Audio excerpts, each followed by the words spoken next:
There's been a lot of movement in the past 36 hours. Yonder Alonso walked the home crowd off with a solo shot versus the Twins yesterday. But the A's lost one of the faces of their franchise today. Sonny Gray was shipped to the Bronx in a blockbuster trade that should help shape the organization for the future. Tonight, the green and gold will move forward and take on their rivals from across the bay. A's Giants, Game 1, next.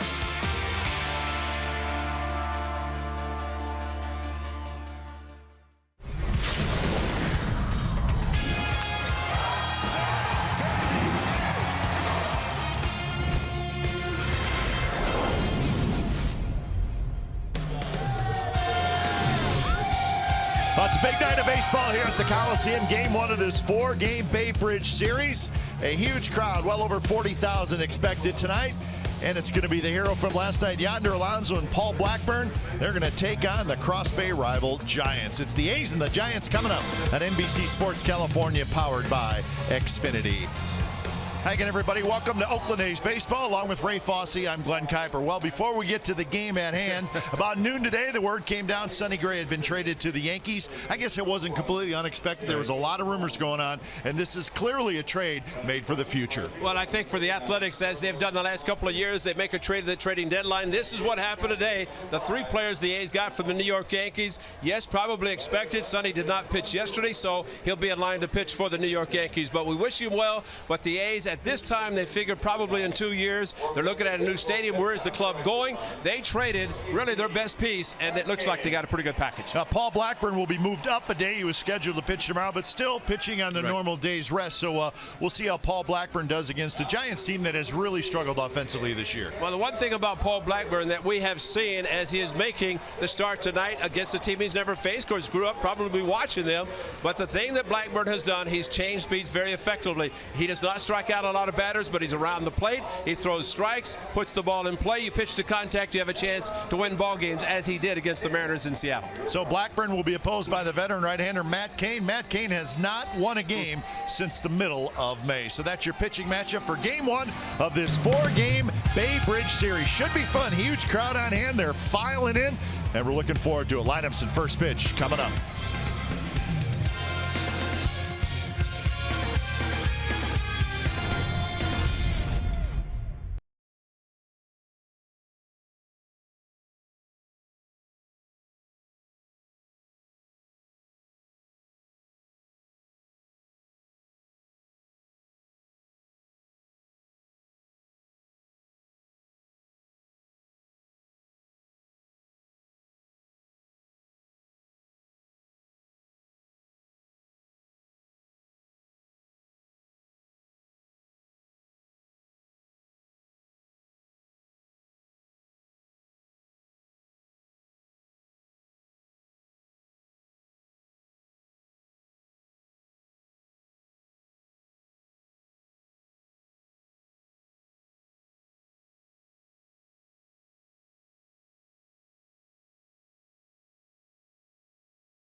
on NBC Sports California is brought to you by Southwest. Yes to low fares with nothing to hide. That's transparency. By Toyota, the full-line automaker with the longest-lasting vehicles in America. Toyota, let's go places. And by Jack in the Box. Come try the new sweet or spicy barbecue bacon cheeseburger and chicken sandwich. Limited time only.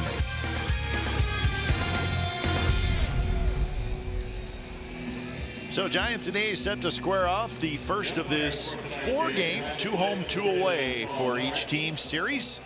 We call it the Bay Bridge Series as Paul Blackburn takes the mound, as we're just moments away from first pitch here at the Coliseum as this big crowd continues to file in. Let's check out the game time weather for tonight. It's presented by the Santa Cruz Beach Boardwalk. Get to the beach. The admission-free boardwalk is open daily. 73 degrees, very nice night. It'll cool off, but it's going to be comfortable. A nice night to sit back and watch these two Bay Area rivals go at it.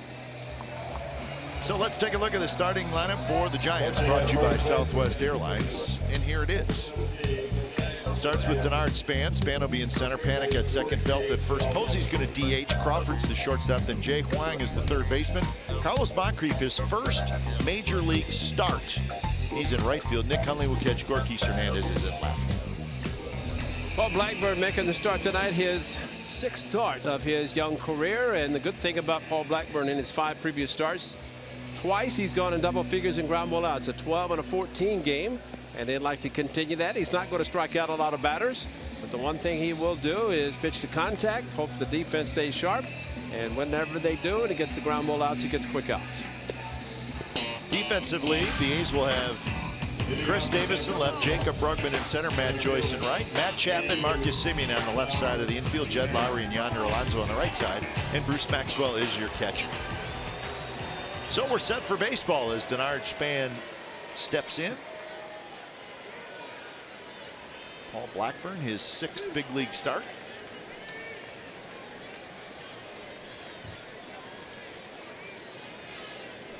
A's with the green tops, white pants tonight. Giants with the all gray road uniforms. And the first pitch of the ball game to Denard Span is right down the middle for a strike. So we're underway from the Coliseum.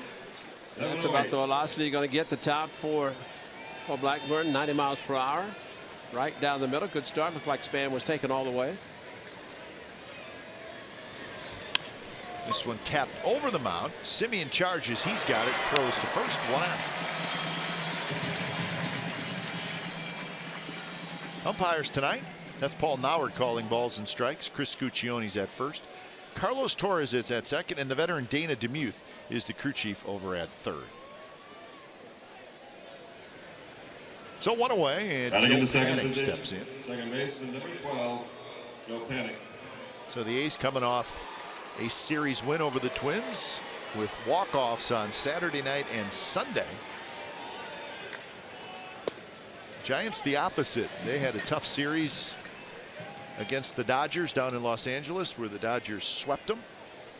All close games, but nobody's beaten the Dodgers at this point.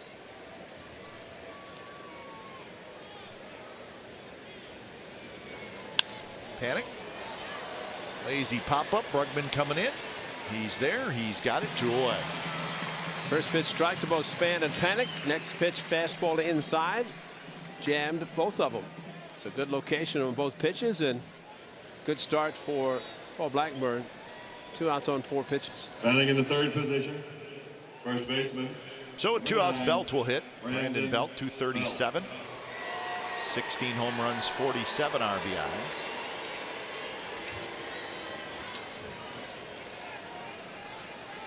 Shift is on. And it's bunted, but it's bunted too hard. So, of course, Sonny Gray, that's the big news for the A's, but the A's also made another trade. Adam Rosales was sent to the Arizona Diamondbacks for young right-handed pitcher Jefferson Mejia.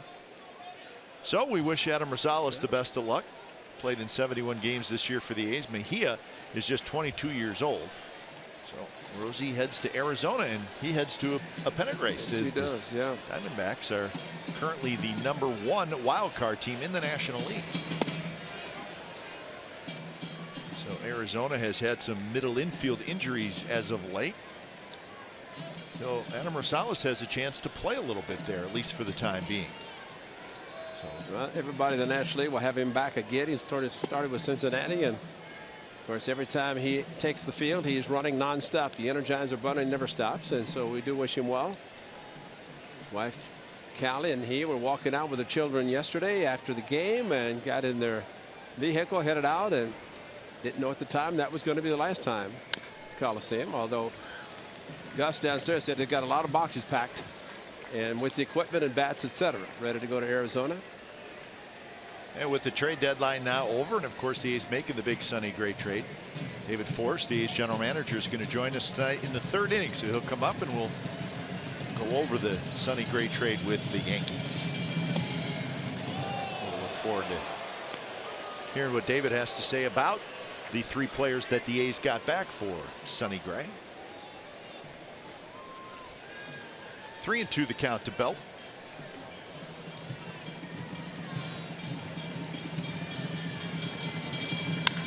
There's a drive toward right center field. Brugman can't get it.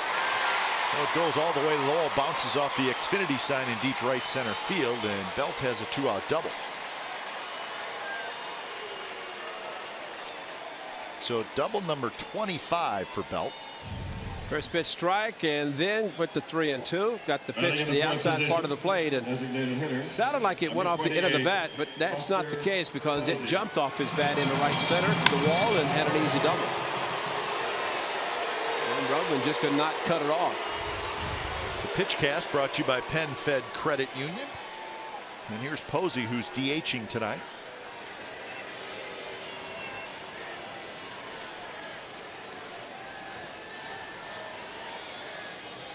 Curveball first strike. Posey hitting .326. It's the 5th best batting average in the National League. 11 homers, 44 RBI. He's really the only Giants player that's having a decent year offensively. Everybody else is down this year. And that one's hit into center field, kind of off the end of the bat. It's a base hit. Belt is going to round third. He's going to score. So Posey comes through with a 2-out hit, and the Giants have an early lead.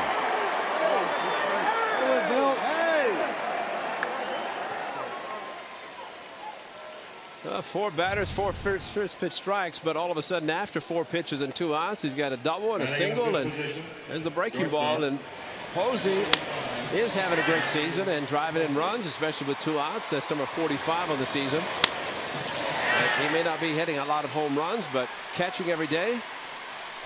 Most of the days anyway, and with Belt doing a good job at first base, he's not able to play first a lot. A little 2-out rally, and here's Crawford.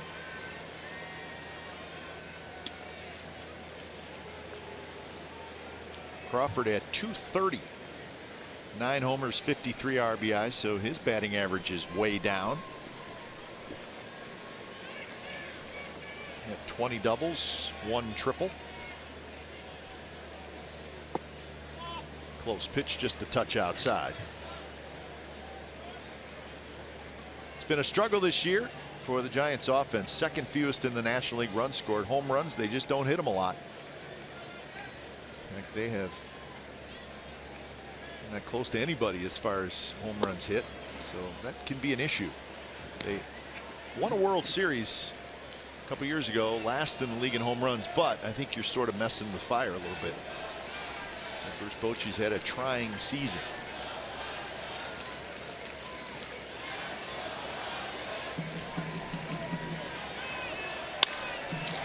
Simeon with a great play. Spins around, throws to first, and takes a hit away from Crawford. So from one Bay Area shortstop to another. Nice play by Marcus Simeon to end the inning. A run on 2 hits for the Giants. A's come to bat in the bottom of the 1st when we come back.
West Airlines.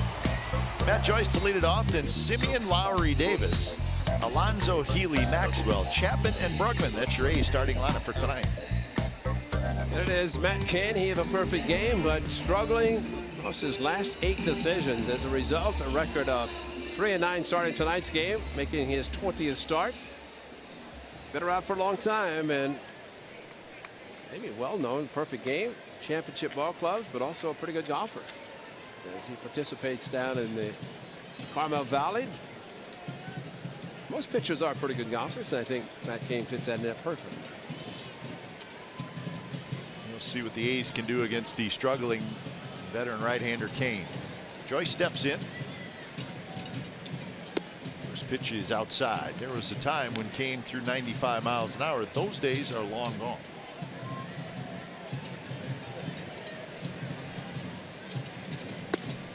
Matt Joyce at 221, 13 home runs, 39 RBIs. Back-to-back 86-mile-an-hour fastballs, and tops out at 91 according to the scouting report, but who knows what he'll try to do with the movement on his pitches. 87 catches the outside corner, 2-1 to count.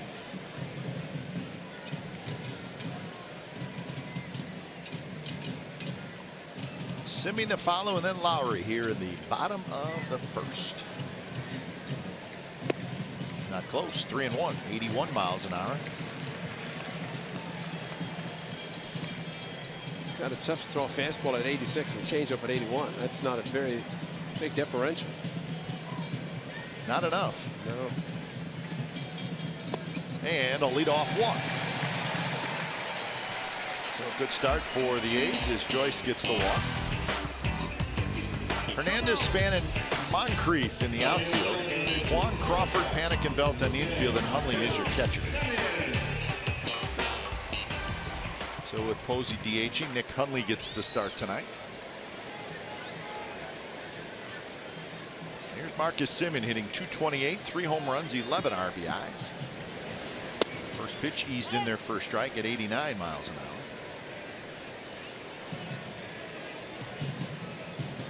Well, it sounds like, it looks like you can't look for too much with the pitch selection and the velocity that Matt Cain is showing so far. Curveball flipped into center field, and that's a base hit. Semien just kind of reached down, poked it into center. And the A's have 2 on and nobody out. Well, the important thing is keep the bat back. He does, and able to reach over the strike zone, maybe even out of the strike zone. We saw the curveball not thrown very hard and served it into center field. Lowry. So here's Lowry, 2 on, nobody out.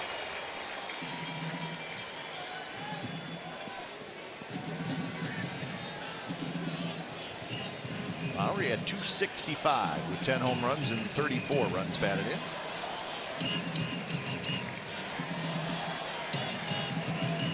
First pitch is lined into right center field, and that's a base hit, and this game is quickly going to be tied. Semien is going to head to third. So Lowry lines a single to right. Picks up his 35th RBI. That didn't take long.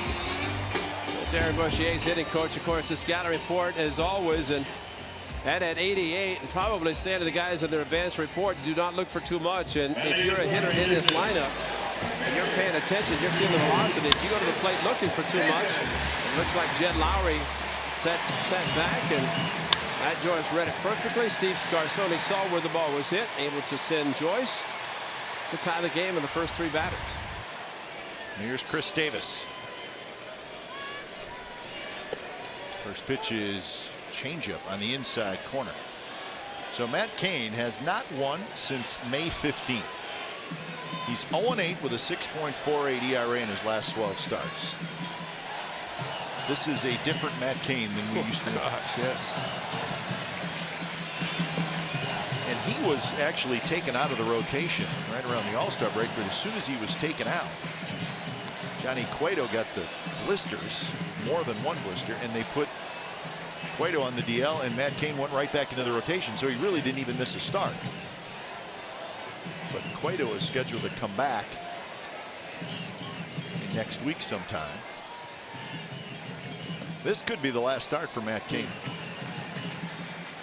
We saw Bruce Bochy and his pitching coach Dave Righetti, the longtime pitching coach, and he's got to be thinking, what do I do? Because he's looking at a guy who, like you said, used to throw mid-90s and was nasty.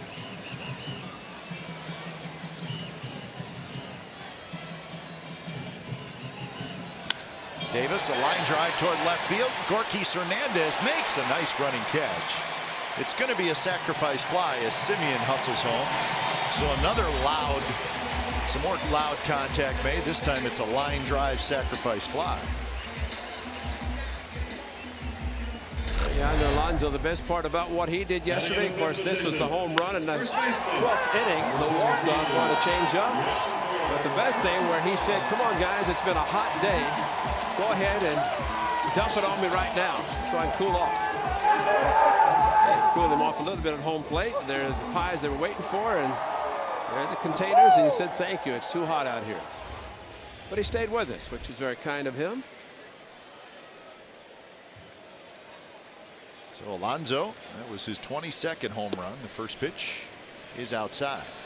We always talk about the importance if you can go first to third, as Simeon did. That results in a sac fly by Chris Davis to take the lead, but you have to be aggressive on the base paths, know exactly how and where the ball is hit, and be able to take the extra base.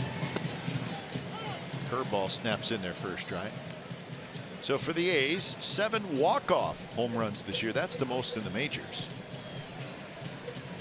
First team in Major League history to have 2 separate instances of back-to-back games with walk-off home runs in the same season.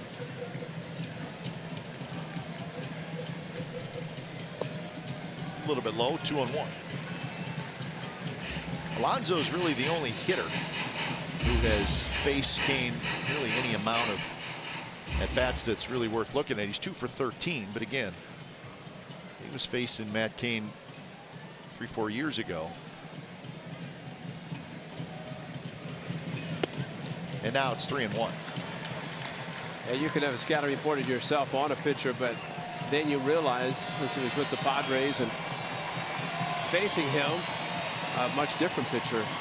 Remember one game, Hickey went in the 9th inning, giving up just 1 hit or something. I mean, he's been outstanding. He's pitched some great games against the Athletic. 3-1 pitch. 3-1 changeup at 81 miles an hour. Cain is only 32 years old. He's been around a long time. He got into the big leagues at a very young age.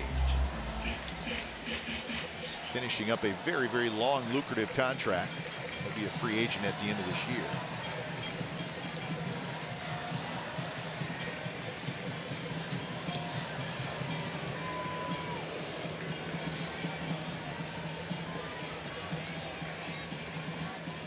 Career starts, Giants history. Matt Cain. First 3 guys were pretty good. Alonso takes a 3-2 breaking ball low. And the A's have first and second, 1 out. And Healy's coming up. Well, that's a great bet by Yonder Alonso. You get aggressive, and of course hitting the changeup as he did in his last at bat yesterday for the walk-off, and getting a 3-2 curveball. But none of his pitches have been thrown with great velocity, so hitters are able to sit back and just be patient. And so far, the A's have done that.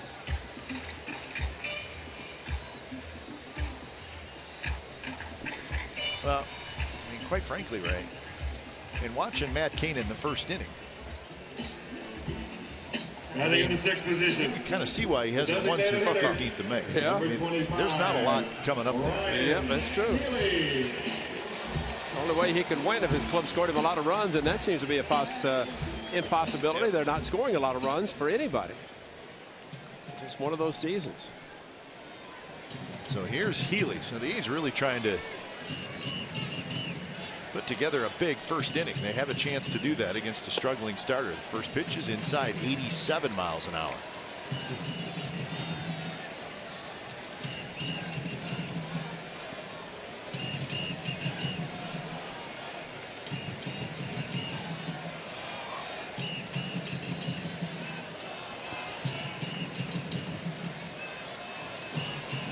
Lowry. He's at second. He's not going anywhere. This inning has gone walk, single, single, sac fly, walk.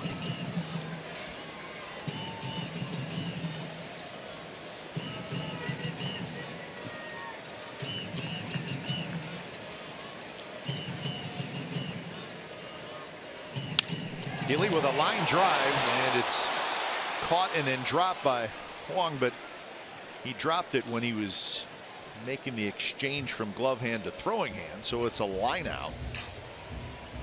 And that's 2 outs. But he was trying to look to see if he had a chance to throw it to someplace. Both base runners did a good job going back as he was making the transfer. That's why Dana DeMuth called him out, because that could have resulted in a double play to end the inning. So 2 outs, and here's Maxwell. Maxwell at 237 with a homer and 11 RBIs. Anthony's first strike, 88 miles an hour.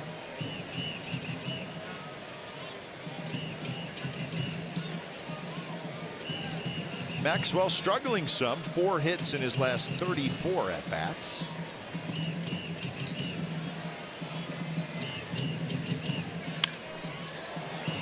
One hit down past the bullpen, so it's 0-2. Well, yesterday we were talking about catchers, and I think you said it best. Maxwell's going to get his opportunities to get at bats and get a chance to play. Because even though lefties seem to think there are a whole bunch of left-handed starters in the league, it's not the case. Though the A's will be facing 2 over in San Francisco. Baumgartner was supposed to start tonight, but instead started last night.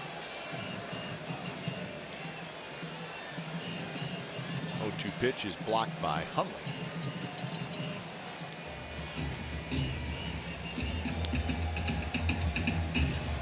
So 1-2, 23 pitches in the first inning for Kane.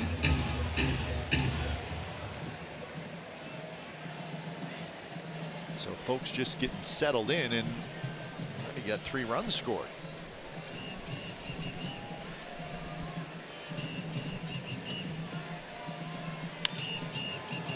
That one got in a little bit on Maxwell. He fights it off. A's are 46-59 after their 2 wins to finish up that series against the Twins. They're 30-24 at home. Sitting on back-to-back walk-offs.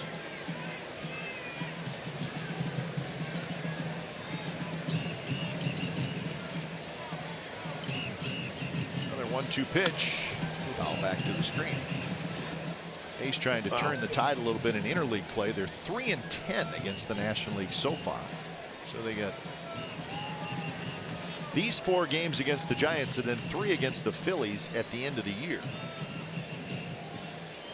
See if they can improve on that record.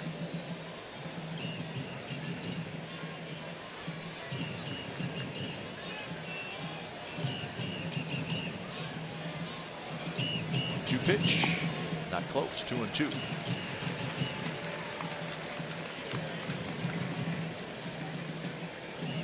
Balls, 13 strikes. Oh, this is such a frustrating evening, as Matt Cain does not have the velocity from a hitter standpoint. Really, both pitchers tonight got in that same category, although Paul Blackburn has an idea, and with the velocity, that they can throw. Foul territory. Juan hustling over, and he's not going to get it. Now Maxwell making Cain work.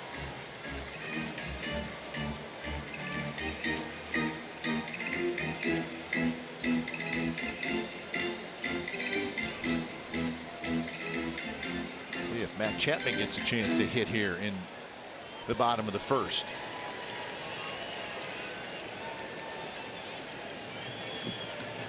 A's have hit some balls very hard here in this first inning. There are 2 outs.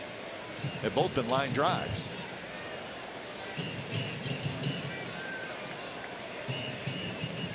Started with a walk to Joyce.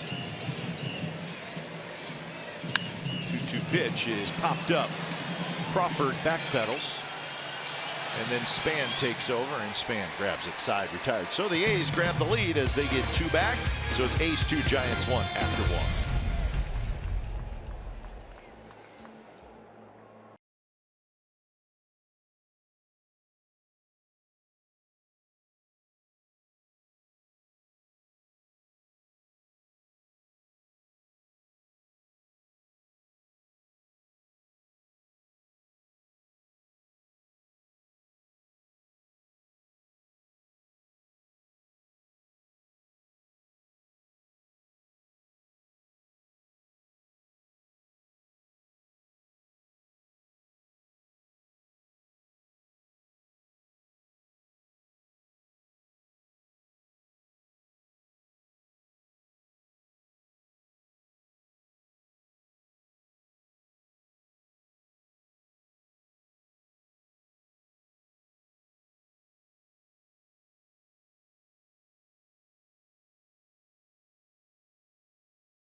special guest.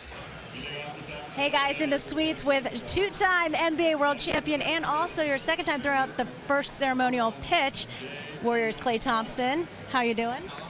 Doing great. I was very satisfied with my pitch, to say the least, and a little nervous getting up there, but it was just fun to get out there and feel what a major leaguer feels like. You know, that's rare, and you know, hopefully I get to do this every year. It's a lot of fun. So I saw that you had your A's hat on when you were in China, and you just got back. You're repping out there. How was your trip? It was a great trip. I was working a lot. A couple videos went viral, but that's because I was having a lot of fun. And yeah, I rock my A's hat everywhere. Make sure people know. Live in Oakland, support the local teams, and yeah, it was a great trip. But I'm happy to be home. So I'm Chinese, and I speak a little Chinese. Have you picked up some? Can you share with us? I know a few sayings. You know, it's like "piao mion" means you're beautiful. That's pretty good. Yeah, that's pretty good. Meyo wenti. It's like no problem. Wow, I have to say your Chinese is really good. Yeah, I'm very impressed. I know I've been there for 4 straight years, so it better be decent. It's getting come back and talk to me in a decade. I'll be fluent in Mandarin. So your brother plays for the Dodgers. They just swept the Giants, and you're an A's fan. What do you think about the Battle of the Bay? Oh, it's amazing. I love coming to the Battle of the Bay. I came last time I threw the first pitch, and the A's are my favorite team in the American League. And I obviously got to be a Dodger fan because my little brother is employed by them. They're having a special year. But A's are my team, though, besides them. So we have a quick question from a fan at Neil Hawaii asked, if you were going to play baseball, what position would you play? Oh, that's a great question. Probably shortstop because, you know, you got to be a great athlete to play short. Played in Little League. I love pitching, though. Pitching's a lot of fun. And then center field because I'm rangy and light on my feet, so I feel like I cover a lot of ground. Thanks so much. First base. First base would be fun, too. You kind of just stand there and just, I got length and I'm pretty good at scooping balls. On my softball team, I literally play every position but catcher. You know, I'm the utility guy. So definitely are the utility guy. Yeah, Thank you so much, Klay. Oh, yeah, no problem. Thanks for having me. Enjoy the game, guys. Back to you in the booth. And again, the seventh position. Oh, it's good to see Klay Thompson. That's disappointing. He doesn't want to catch. No, he's Gosh, does not want to catch. it's disappointing. I mean, with those hands, I mean, you can palm a basketball. You can probably 8 or 10 baseballs in your hands, you know. So they broke them. Well, here is Carlos Moncrief. Kind of an interesting story. He's played 10 seasons in the minor leagues. And he got his first major league at bat just a couple games ago in Los Angeles. This is his first big league start. That's right. Perseverance, and I don't blame him. Play as long as you can, make them tear off the uniform, and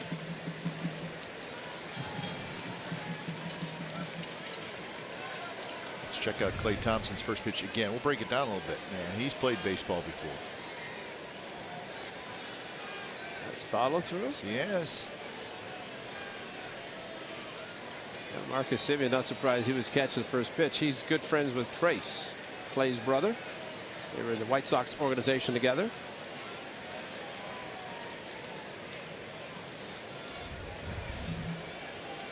Was it a couple years ago? There was concern about Klay Thompson, and he came down, was eating nachos behind the dugout. They figured he's going to be ready for the NBA Finals. Yeah. Everything's going to be good. Everybody relax.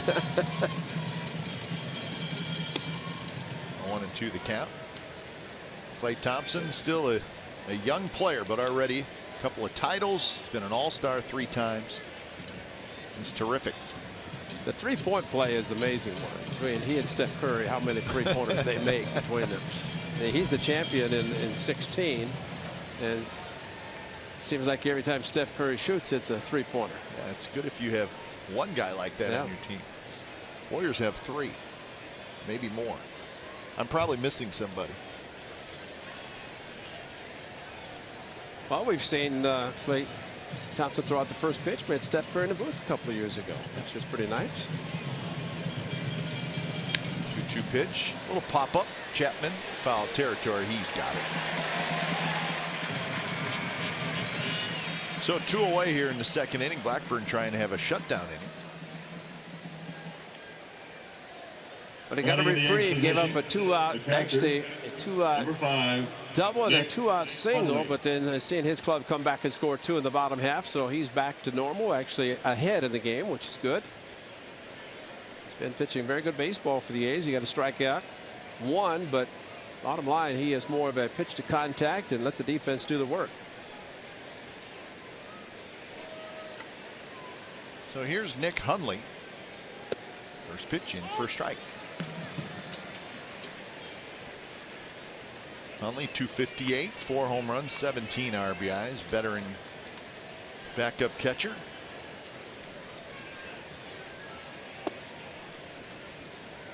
I would think he could anticipate getting a chance to play in an American League town, park where there's a DH, where Buster Posey, and we have seen pretty much every time a National League team comes in, the everyday catcher will DH. Brugman went back. Now he comes in. That ball was off the end of the bat. Hundley's retired. 3 up, 3 down inning for Blackburn. Bottom of the second coming up. A's 2, Giants 1.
On NBC Sports California is brought to you by Humboldt Redwood. Naturally strong, naturally beautiful Humboldt Redwood arbors, pergolas, and timbers. So a beautiful night here in the Bay Area. And the two teams squaring off. First of 4. A's leading 2-1, bottom of the second inning. The crowd still filing in. It's going to be a very big crowd. Probably a fair amount of traffic outside. That would be my guess. Good place to be inside, and right here. That's a good idea, because the parking lot is full. Chapman, Brugman, and Joyce are the scheduled hitters for the A's.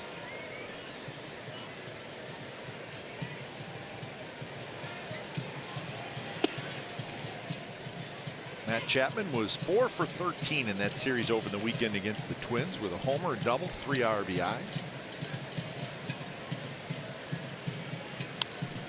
A good rip at a fastball, 90 miles an hour. So 1-2.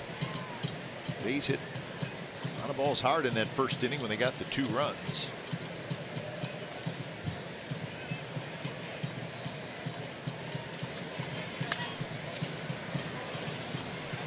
Crawford out. Crawford waits, and the Gold Glove shortstop grabs it. So 1 away.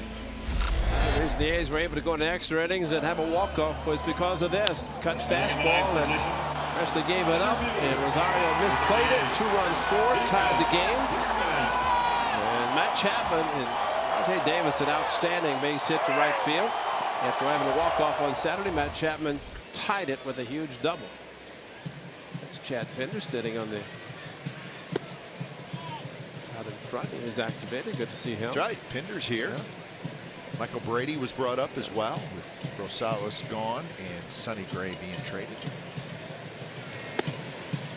It's good to have Pinder back. Interesting to see where the A's play him in the final 2 months of this season, because I think he's going to get some playing time. Yes, he is. He was getting quite a bit of playing time before he was hurt. Said he actually played about 5 different positions in the minor leagues, including only one at shortstop, and he did play in center. Well, we were impressed with him in the outfield. Absolutely. I mean, he does a decent job in the infield, but he's generally an infielder. But Yep.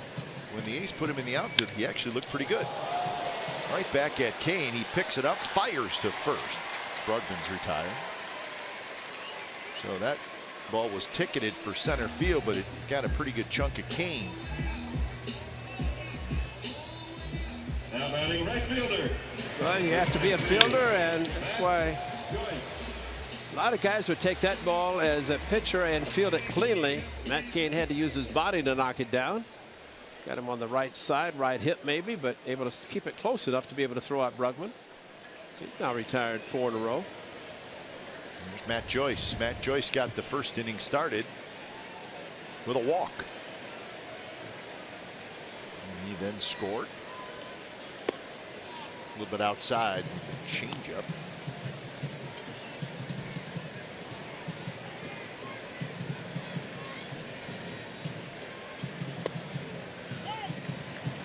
One and one the count. These are 12th in the American League in runs scored. They're 6th in home runs. Scored 449 runs.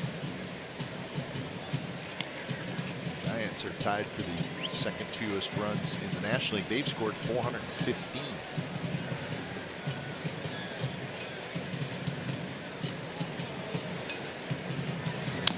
The pitch is tap foul.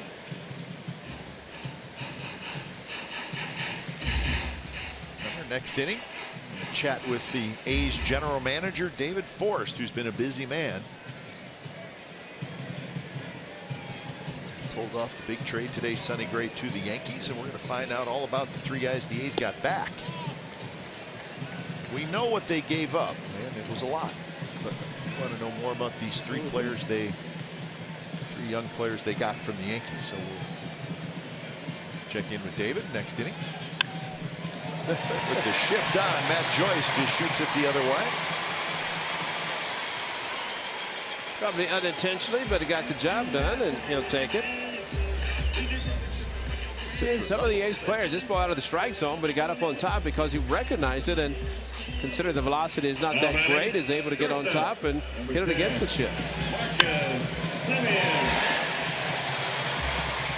I think in the future we'll see more of that, where guys get a lot of openings and they'll take advantage of it. 13th to the opposite field for Matt Joyce. After a struggle to begin the season, Matt Joyce is having a very good season. 13 home runs, 39 driven in. Getting a chance to play every day. First pitch to Marcus Semien is a strike on the outside corner, 90 miles an hour. So the velocity ticking up a little bit for Kane. He was 86, 87 in that first inning.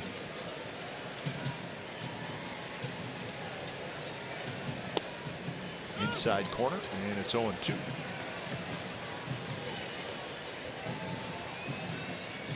Check out August 26th on the panel, Ray. That's right. Dennis Eckersley bobblehead. That's right. It's also when they're renamed the D gate, like they did the Catfish Hunter for the C gate. Look forward to that.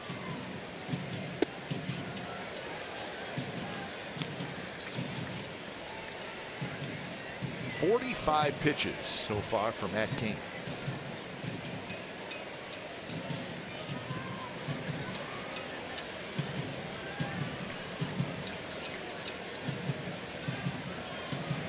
Two pitches outside. He pulled that one. 2-2 the count. Semien singled and scored in the first inning. Dropped the base hit into center field. He scored on the Chris Davis sacrifice fly.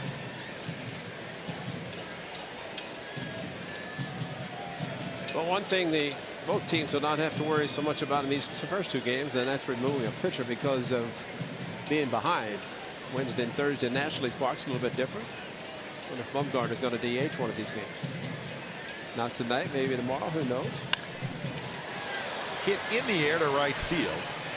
Moncrief waits. He's got it. Side, retired.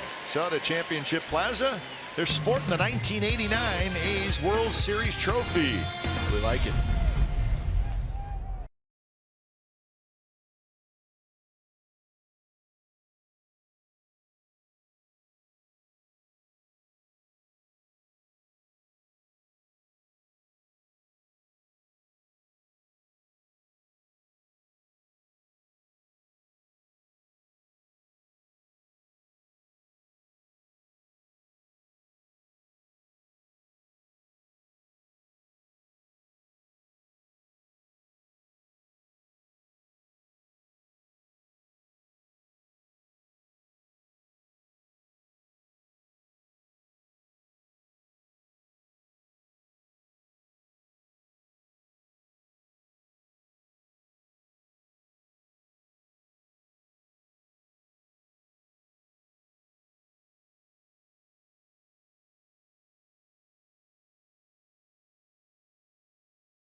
It's 2-1, big day for the Athletics with the trade, and we're pleased to be joined by the general manager of the Athletics, David Forrest. David, thanks for stopping by. I know your cell phone is battery's probably gone. Yeah, it stopped ringing. All right, let's get right to it. The first question I wanted to ask you is, there was talk about there was 3-4 teams, maybe more, looking at Sonny Gray. At what point did you and the Yankees zero in where you could say, you know what, it's the Yankees and it's not the Dodgers or whoever else was looking at Sonny? Not really until the last 24 hours. Okay. Yeah, so, you know, look, anytime you have a pitcher like Sonny, there's going to be a lot of teams involved. And over the past probably 3 weeks since before the All-Star break, we spent a lot of time talking to a number of them. What did it take to finally get either you to agree or the Yankees to agree to consummate the deal? Well, ultimately, they were willing to give us 3 premier players is what we felt like we got. And they stepped up with that where no other team did. And the 3 players, Dustin Fowler, Jorge Mateo, and James Kapralian. Fowler, an outfielder. Mateo, infielder, outfielder. Kapralian, a right-handed pitcher. Yep. And we want to ask you individually about each guy, starting with Dustin Fowler. He's a right-handed hitter, or he's a left-handed hitter, excuse me. He had the unfortunate incident in the short time in the big leagues with the knee injury. But tell us about Dustin Fowler. What's he all about? Yeah, so most people know about Dustin probably because of that injury in Chicago. You know, he tore his patella tendon in his major league debut. We wanted to make sure he didn't end up like Moonlight Graham and never get an at bat. I was wondering if he's going to come out. But no, look, in a half season at AAA, Dustin really broke out. 13 homers. He can run the bases. We think he can play center field, so he's going to fit in really well here as soon as he's healthy. Yeah, when I looked at his minor league numbers before this year, he had not really hit a lot of home runs, so he kind of put it all together power-wise this year. Look, he's 22 years old. He's still learning the game, but you watch the video, he's dynamic. He slashes to all fields. He can really run, and like I said, go get it in center field. So that gets us to Mateo, who says infield, outfield. I know he's got terrific speed. Where do you see him playing at the big league level? We're going to play Jorge at shortstop. Okay. The Yankees had played him a couple days a week out in center just because of the backlog that they had in the middle infield. We're going to play him at shortstop in Midland. Okay. And the speed is incredible. This is, on the scouting scale, this is an 8 runner, a guy who can play the infield, who can hit. Again, kind of broke out in AA over the last month or so, and we had a number of guys see him there in the month of July, and our scouts love this guy. And he's a right-handed hitter. Right-handed hitter, exactly. Before you go to the third guy, you made a good point, because there'd been word that you've had people at the various levels watching players. How important is it for the organization? I mean, you had the prime guy that everybody wanted, but to make sure that you had people out watching the players so that they knew and could report to you exactly what you're getting. Yeah, it's a huge part of every July is, Billy Owens, Chris Pitaro, Grady Fuson, those guys go out and see the players for us, and there are eyes on the ground. All right, David, stick around. We're going to spend another half inning with you, talk more about the guys you got and the trade deadline.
On the A's leading the Giants, we continue our conversation with A's general manager David Force, and the final guy you got, a right-handed pitcher, James Kaprielian, who's just had Tommy John surgery, but it wasn't just a couple years ago. He was the #1 draft pick. He was, yeah. Tell us about him. 16th overall pick in 2015, and the only way we get James in this deal is because he's on the shelf here for another year or so.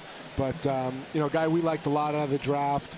Big fastball at UCLA, overhand 12-6 curveball, and the little bit he has pitched in pro ball, including the Arizona Fall League, he's dominated.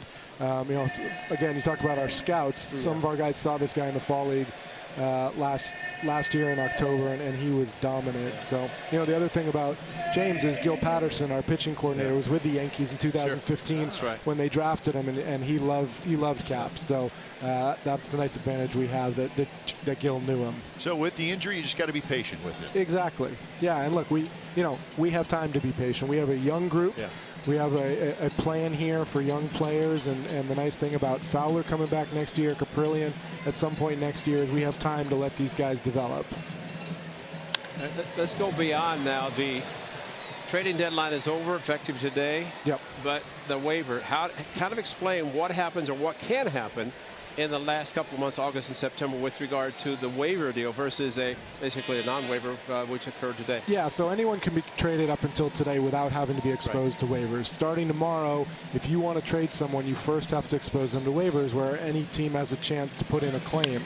And if someone gets claimed, then you can only negotiate with that team. But if you get through waivers, if you put a player out, no one claims him, then it's just like it was today, and you can trade him to any team. A good example, last year we traded Mark Zipchinski late in August to the Nationals for Max Schrock, one of our infield prospects. And Zep had cleared waivers, and we were able to negotiate with any team that wanted him.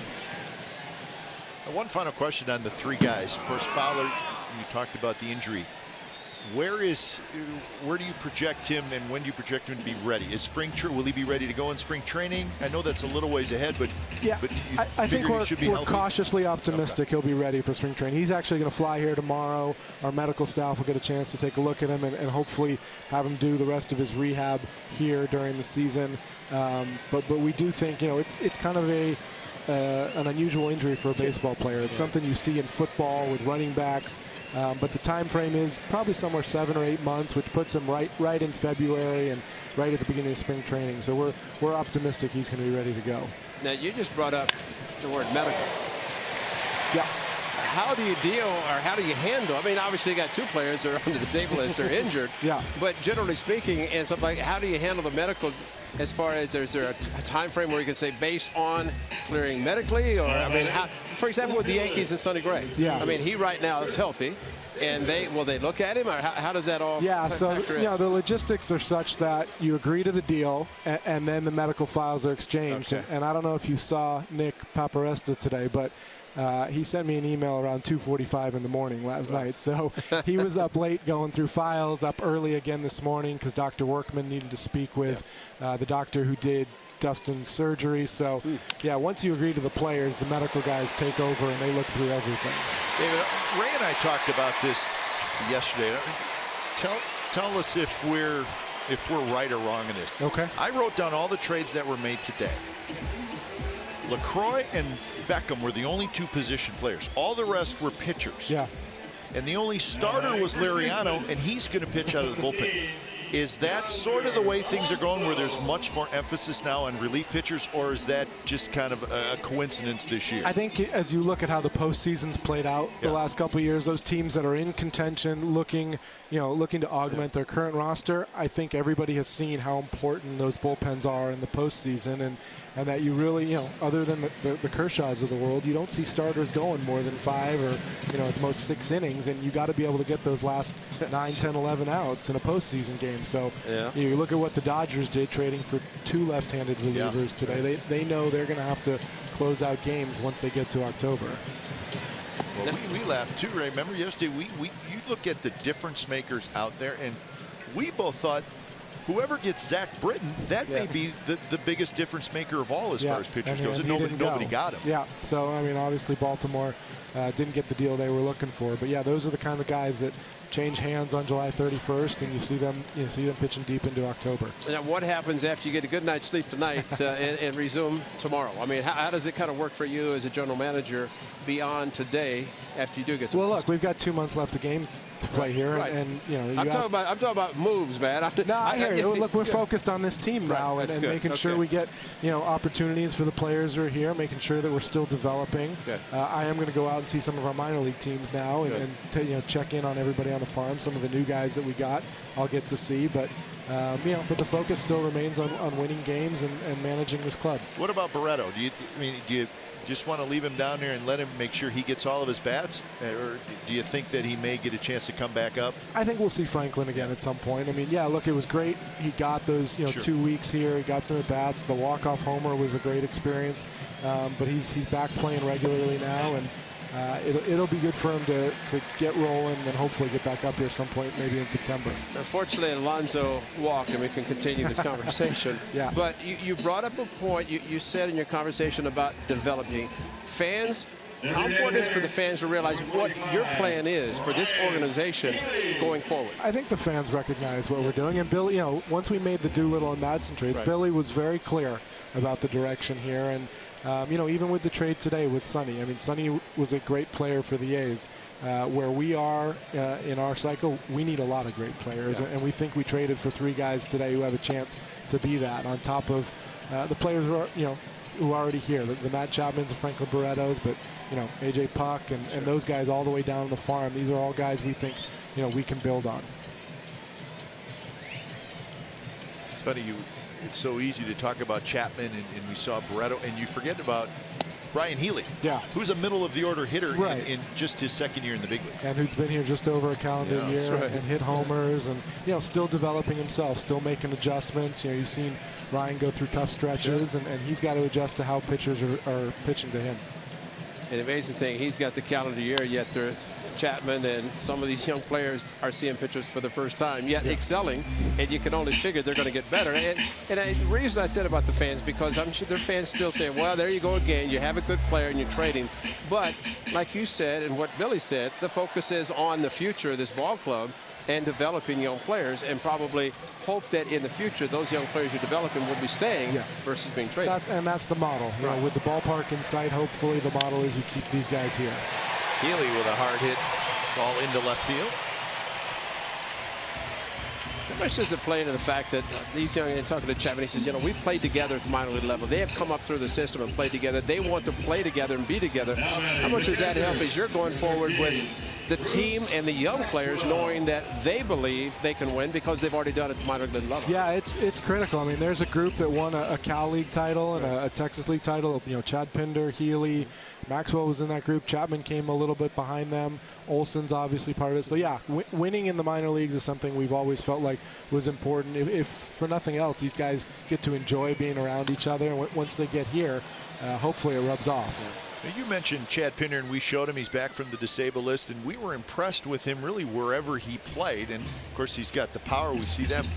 Where do you envision him settling in at a spot, or is he the, as we like to say, the Ben Zobrist type? Yeah, well, I'd be thrilled to have a Ben Zobrist type, of course. And look, Chad has been totally willing to move around. He came up as a shortstop. I saw him play third base in college. He's now moved out to right and center field a little bit. And you know, when you're that guy, when you just get to the big leagues, you just want to be in the lineup. And Bob's thrilled to have someone who's willing to move around. So we'll continue to do that. If he settles in at one spot every day, great. But in the meantime, I know he's a nice weapon for Bob to have.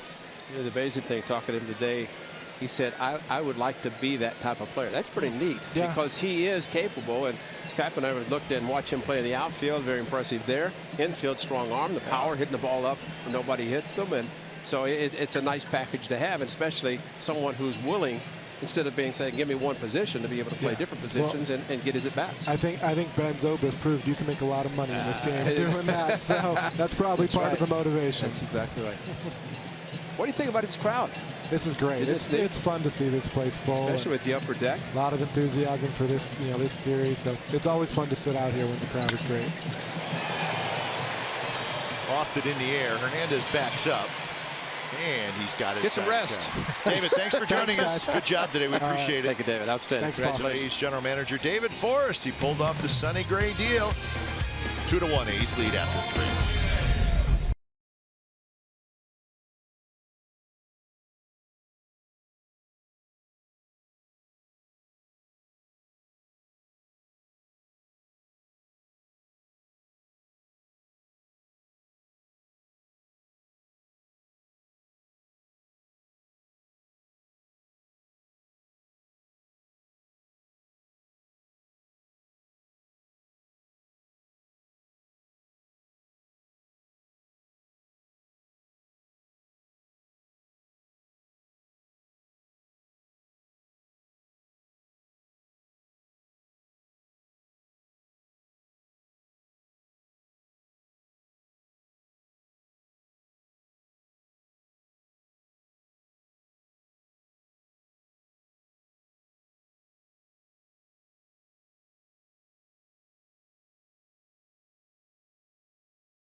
Coors Light, little Battle of the Bay series history. The A's lead the all-time series 57-53. A few more runs scored, Giants have actually hit more home runs. ERA a little bit lower for the A's, and they have been playing since 1997.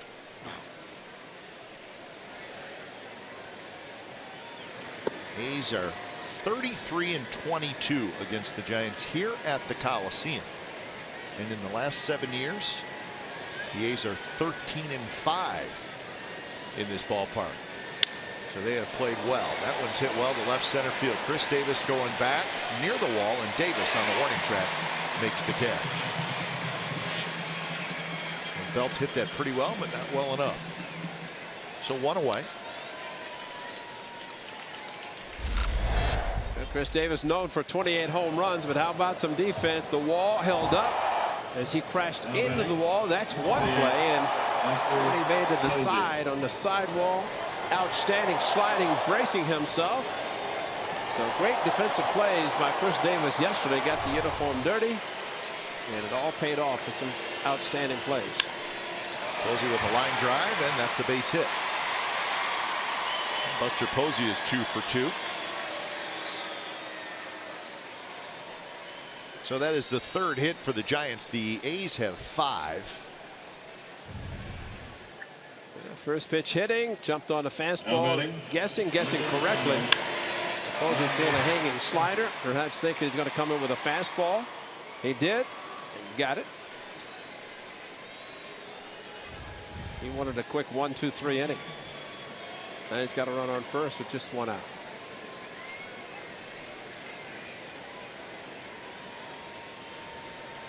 Here's Crawford, who was robbed of a hit by Simeon.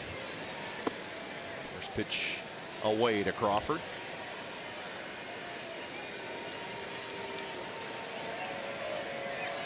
Crawford, a Bay Area kid, just like Marcus Simeon. Went to Foothill High School in Pleasanton.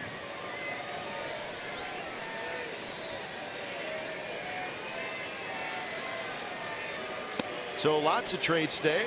Well, I don't know. Was there as many as everybody thought? Who knows? I mean, there's so many rumors now. I think you go in thinking there's going to be a whole bunch of trades. There was quite a few today.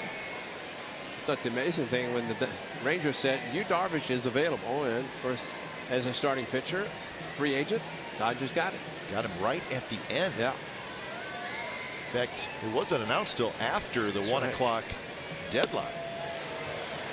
So the Dodgers get Yu Darvish for 3 minor leaguers. So that's a big trade. So the Darvish trade and the Sonny Gray trade, the biggest trades of the day. No question there. They were the 2 starters that were clearly on the trading block.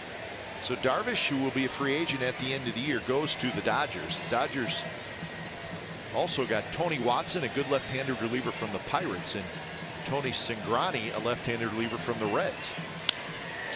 That one is sliced toward left center field. Brugman's moving over. Brugman dives. He can't get it. Buster Posey's going to try for third, and he's going to make it with a slide. Looked like Brugman was going to make the catch. He just could not quite get it. So it's a base hit for Crawford. The ball kind of knuckling a little bit out into left center, and hanging breaking ball. Crawford doing a good job going opposite field, but it really did not come back, almost hooking away from Brugman, and that's the difference. Good job of backing up by Chris Davis. That close to making the play, but it never came back to him, and he could not go far enough to be able to get to it. Exmo brought to you by Cache Creek Casino Resort. So back-to-back 1-out hits, and here's Jay Huang, the third baseman, who struck out in the 2nd inning. Down and away. And one thing about Yu Darvish as a free agent, he could re-sign with the Rangers. We have seen that where a player is traded and ends up going back to the team that traded him. So they get the prospects plus, and a lot of times that's maybe why in a rental player teams are not willing to give up some major prospects. But by the time the A's see the Rangers again, they will not have Jonathan Lucroy, their catcher, or their starting pitcher in Yu Darvish. And the Dodgers loading up. So they got 2 left-handed relievers and Yu Darvish today.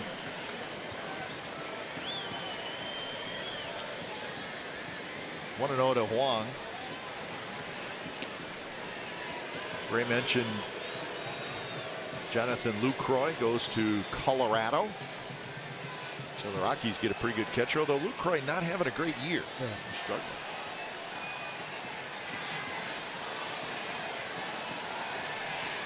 1-0 to Huang with Moncrief, the on-deck hitter. And that one sliced to right. That could be trouble. It is foul. So the Houston Astros picked up a pitcher today. They got Francisco Liriano from the Blue Jays. Now, we just saw Liriano. He just pitched against the A's. But according to the Astros, Ray, he is going to pitch out of their bullpen. Aoki and a young outfield prospect, Teoscar Hernandez, who has been in the big leagues a little bit, go to the Blue Jays. So Liriano will pitch out of the bullpen for the Astros. So Tony Sipp will have some company. Yes, he will. That's right. Runner goes, and the ball's rolled into right field, a base hit. Posey's going to score. Crawford, he was on the move. He's going to go to third. Long comes through, and it's 2-2. So Crawford was on the move. Yeah, it was a hit and run all the way, and Posey going to third. He's going to score easily, but once the pitch was thrown actually out of the strike zone, there's an indication that it's a hit and run, because he went way out of the zone as a hitter. And after striking out his last at bat, Bruce Bochy maybe said forget about striking out, or maybe a double play. Let's try the hit and run. It worked perfectly. As Crawford was on the move, saw contact, saw where the ball was, and able to get to third easily. There's Carlos Moncrief, just his third big league at bat. He fouled out in the second inning. That one in the dirt. You know, the Rangers also traded, Ray, Jeremy Jeffress. That's right. Back to the Brewers. That's where they got him from. Another Ranger that we will not see. Rangers 4 games under 500 coming into today.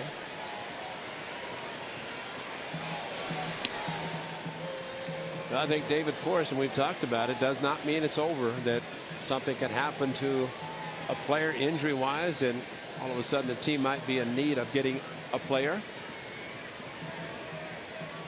So it's a good time to relax if you're a player. There's a concern about being traded, but for some players it doesn't mean anything. It just means that it's a continuation. Gotta wait and see.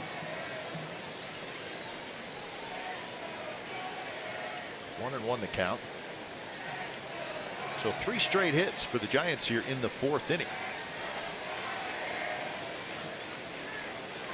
Blackburn about to throw his 50th pitch.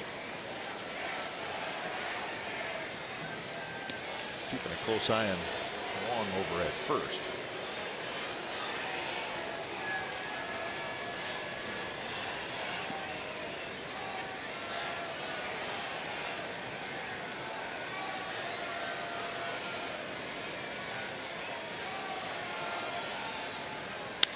Up the middle, and that's going to be knocked down by Simeon. Throw to first, not in time. Run comes in to score, and that's going to be the first big league hit for Carlos Moncrief. Simeon made a nice play, but just did not have enough time. So a moment to remember for a guy who spent 10 years in the minor leagues. Well, ground ball pitcher, ground ball off the bat, up the middle, but the fact that it's not to the shortstop or second baseman to turn 2 to get out of the inning. Instead, it's a base hit. The only thing the Simeon play did, it kept Wong from going to third base. If it's a base hit to center, it's a base hit to shortstop, and Marcus has no chance to throw out the Speedy Moncrief. So 4 straight hits, still only 1 out. Here's Nick Hundley.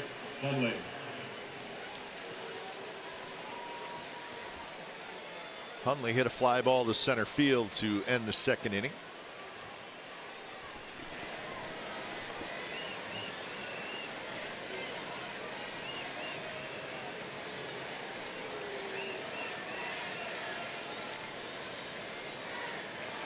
First pitch is popped up. First pitch breaking ball. And infield fly rule is called, so that's the second out.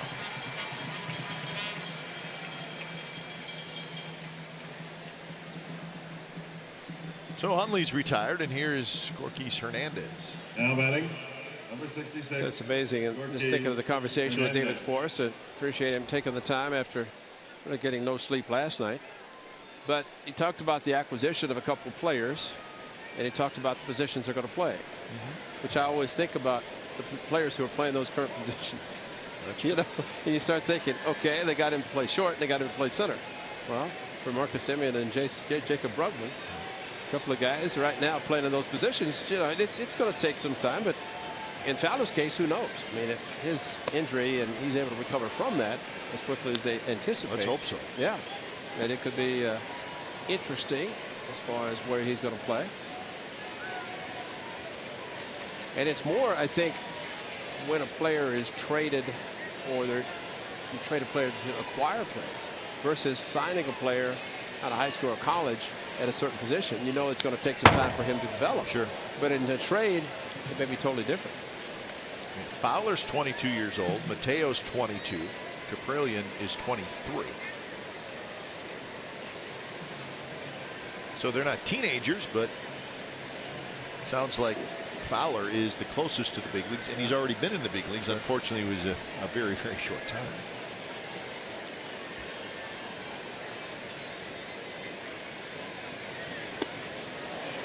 Rockies Hernandez tried to hold up at a pitch that was way inside. He couldn't do it, so the count is 1-2.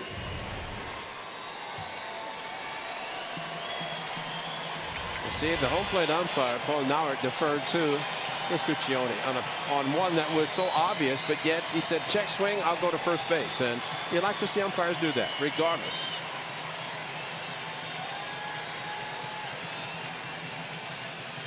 One-two pitch is blocked nicely by Maxwell. Big overhand curve from Blackburn. Blackburn had retired 8 in a row right before these 4 consecutive singles, and then he got Hundley.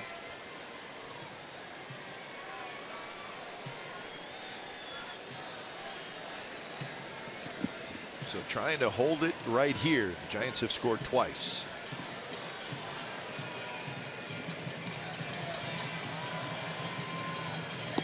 That one's off the plate. 2-2. No walks, 2 strikeouts for Blackburn, and that's Denard Span, who would be next.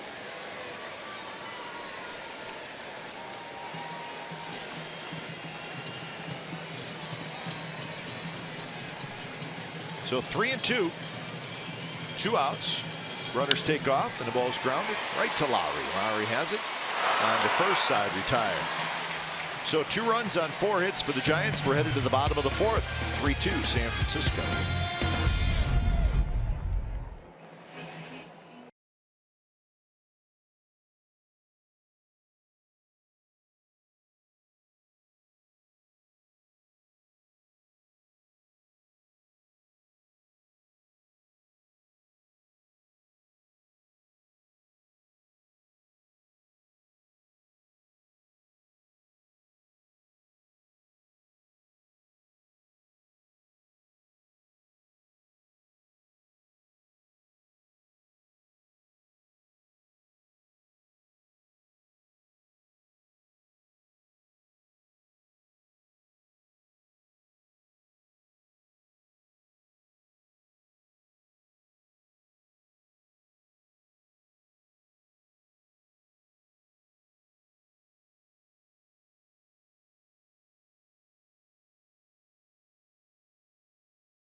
Every device, watch every out-of-market regular season game live, plus get a free subscription to AtBat Premium, the #1 app for live baseball. Blackout and other restrictions apply. Visit MLB.TV for details. So Matt Cain now has a lead. It's 3-2. Bottom of the fourth as he faces Chapman, Brugman, and Joyce. Chapman pops it up. Hernandez maybe didn't see it initially because it's not quite dark yet. So 1 away, and let's check in with Angela, who is outside at Championship Plaza. I am outside at Championship Plaza with the whole Rodriguez family who's come from Concord. Daniel, how does this relationship work out, this Giants-A's relationship? It's a love-hate relationship, you know. You love the girls, but you hate the colors.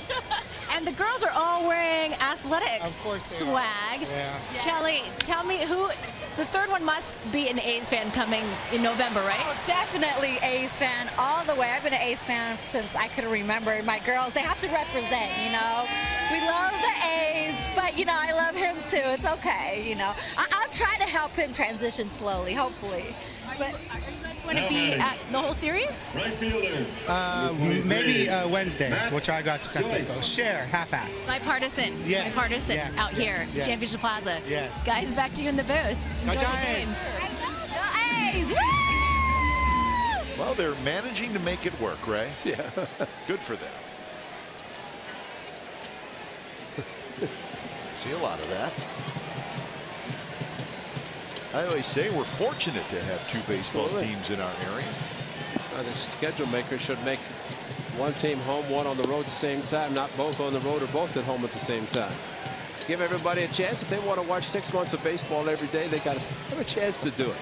That's a real gamer to do that. Yeah, outside of obviously the Bay Bridge series, probably happens maybe 3 or 4 times where the A's and Giants are home at the same time. And if that's the case, then it's about the same amount that they're gone at the same time. Exactly. Yeah.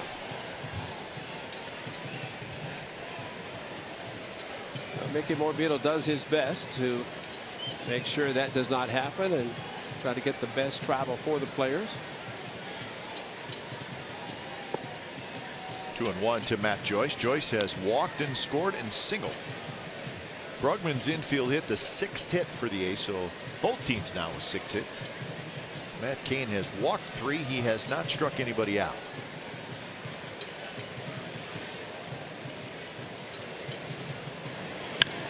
That one hit to right field. It's hit well. Moncrief goes back, still backpedaling, still going back, and right in front of the wall he makes the catch. That ball just kept going. Moncrief kept going back, and he was pretty much right up against the wall. Well, the real problem, watch the A's hit, is they have to provide their own power. Off-speed pitch just at 86, so when you hit a ball, you've got to square it up, and not too much in the air fly ball type versus a line drive, and it did carry. Matt Joyce, while he hit the ball well, that's simply him having to provide his own power. I think he felt he got enough. That reaction would indicate that. Here's Marcus Semien. Marcus has singled and scored and hit a fly ball to right field.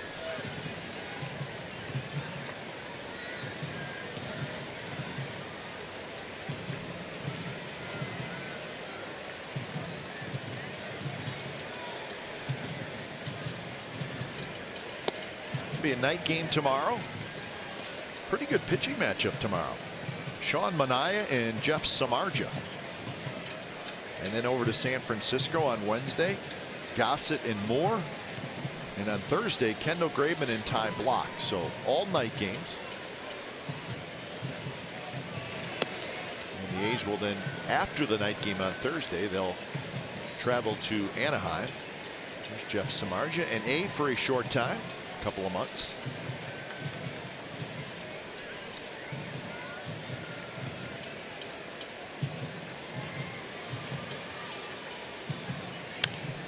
Pop up. Belt coming over.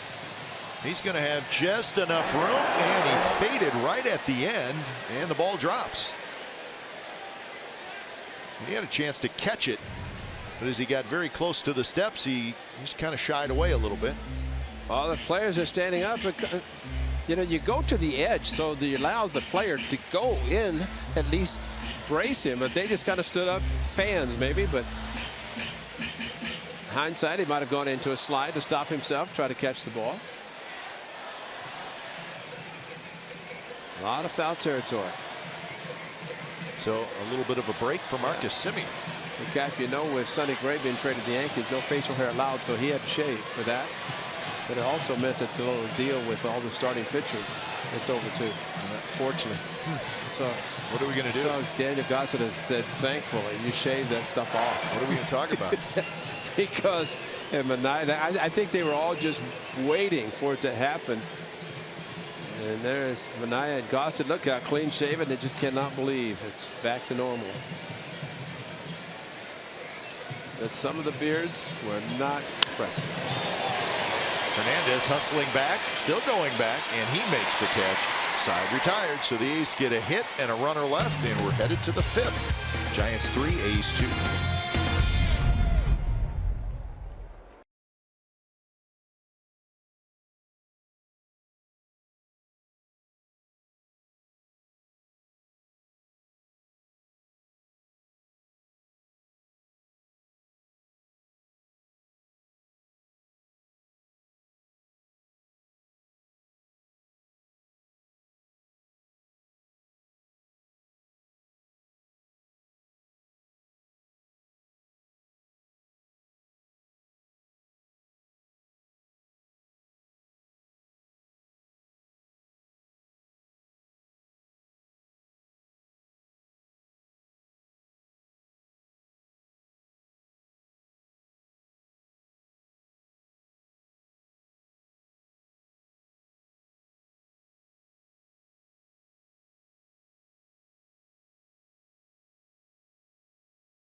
Brought to you by T-Mobile. A couple more trades that we didn't quite let you know about. Mets send Addison Reed to the Red Sox for 3 minor leaguers.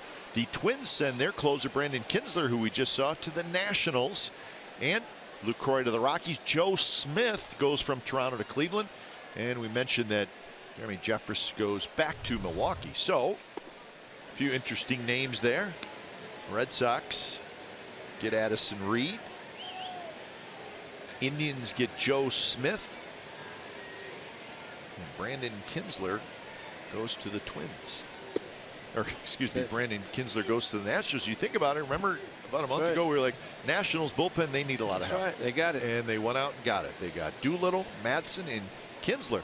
That's 3 guys that can close. That's right. So that's a pretty good job by the Washington Nationals. They're having a terrific year. Nationals won again tonight. They're 63-41. I think the 2 A's that went to the Nationals might go back to the setup role for both of them, and Kinsler would be the closer. Because Madsen, while he saved 30 games last year, was not the primary closer here, and same for Doolittle. He was a closer, and his contract actually stipulated that if he's a closer, it's one amount versus a setup. So Kinsler goes, and I guess the Twins. That's a big bullet to take out of the bullpen. You know, so we'll see what the Twins end up doing. 3-2 now.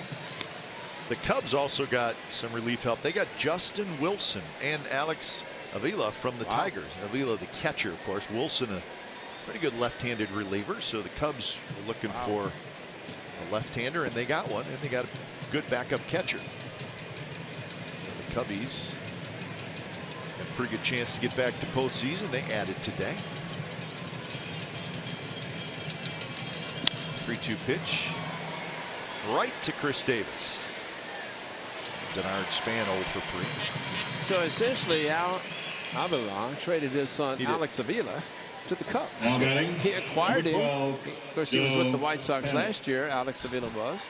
Comes back to the Tigers, back with his dad, and his dad trades him to the Cubs. That's what somebody said on social media today. He said, "Boy, the Cubs must have really wanted Avila because the GM traded his firstborn son." Right, exactly.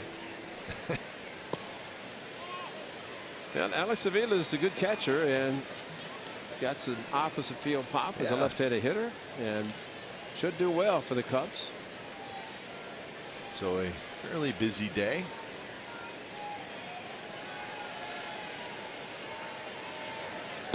David Hernandez. Remember David Hernandez? Yeah.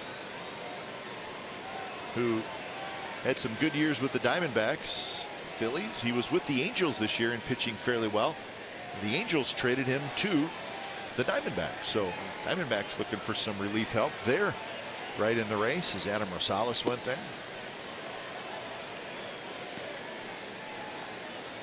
But I guess when it's all said and done, you can judge who got what where. The Yankees did a lot. The Yankees strengthened their bullpen with that White Sox trade. 3-0 pitch is outside. Blackburn does not walk a lot of guys, but he just walked Panic on 4 pitches.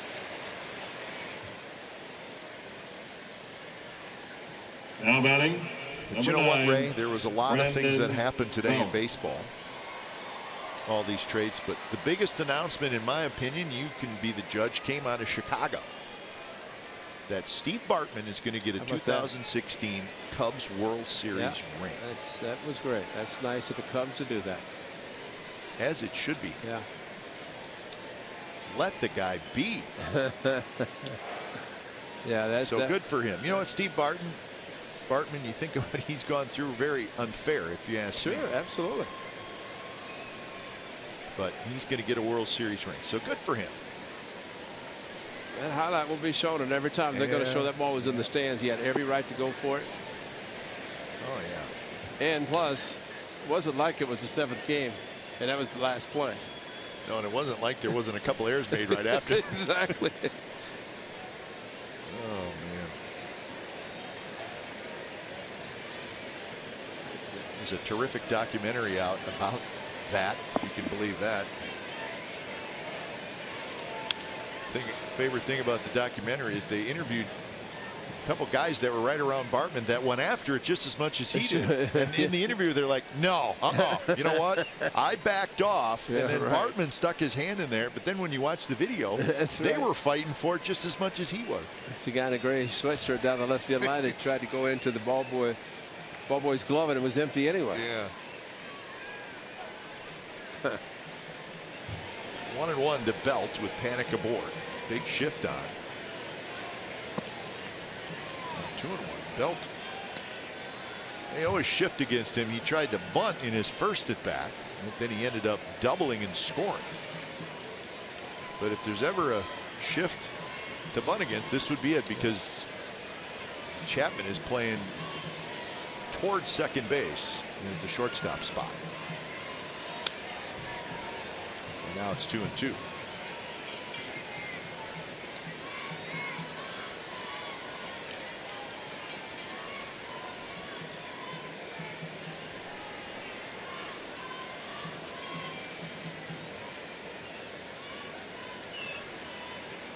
Belt's numbers are down a little bit this year from the season last year.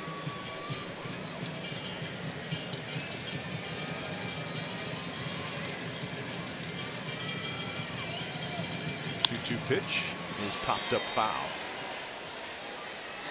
Last year, Belt hit .275 with 17 homers, 82 RBIs, 41 doubles, 8 triples, and an on-base percentage of .394. Those are not the same numbers this year. It's 67 extra base hits. That's a lot.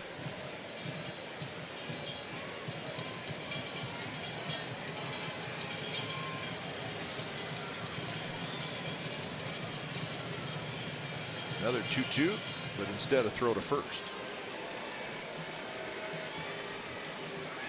Posey to follow.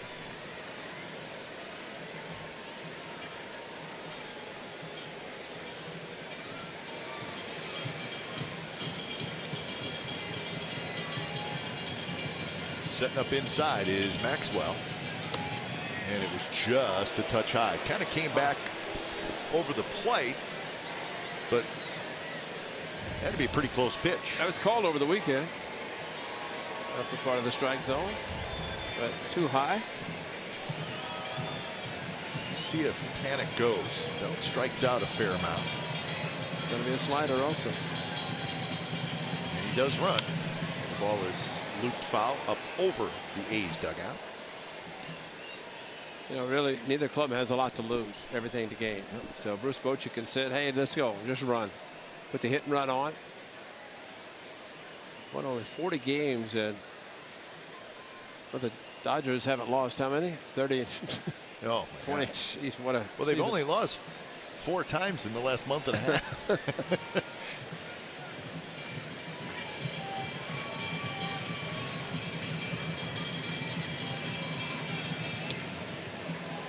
It's funny, last night I was watching some of the Giants-Dodger game. It was the national game. Giants led 1-0 going to the bottom of the 9th, and they led 2-1 going to the bottom of the 12th. And at no point did you think the Giants were going to win. The Dodgers just keep coming at you. Runner goes, strike 3 called, throw to second base. In time, strike him out, throw him out, double play. See if the Giants want to look at it. Panic has taken his helmet off. No need as he is out. So that is a strike him out, throw him out. That's how the top of the 5th ends. 3-2 Giants.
Fifth inning. A's will have the middle of their order: Lowry, Davis, and Alonso if anybody gets on Healy. Matt Cain has not struck anybody out. He's wobbled, but he has settled down a little bit after a very shaky first inning. A's have not scored since the first, but they've had runners aboard in each of the innings. Lowry's 2 for 2, 2 singles. He knocked in a run in the first.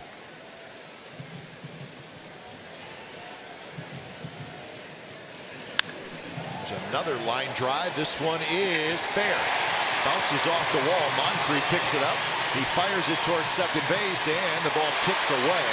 And Lowry is 3 for 3, and he's got a leadoff double. Jed Lowry's doing what you should do against a guy who's not really throwing hard. He just stays back. Jed Lowry proving that staying back, just react on an 80-mile-an-hour changeup, good things can happen, and he does it leading off this inning. And he had the hustle, as Moncrief has a pretty good arm. So here's Chris Davis, chance to tie up the game. Chris Davis has a sacrifice fly, and then he hit into a 1-4-3 double play.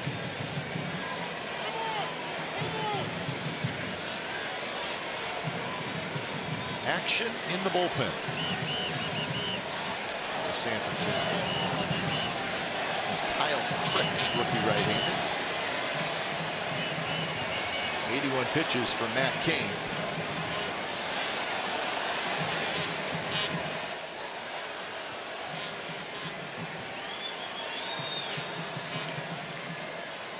Third time through the lineup for Cain.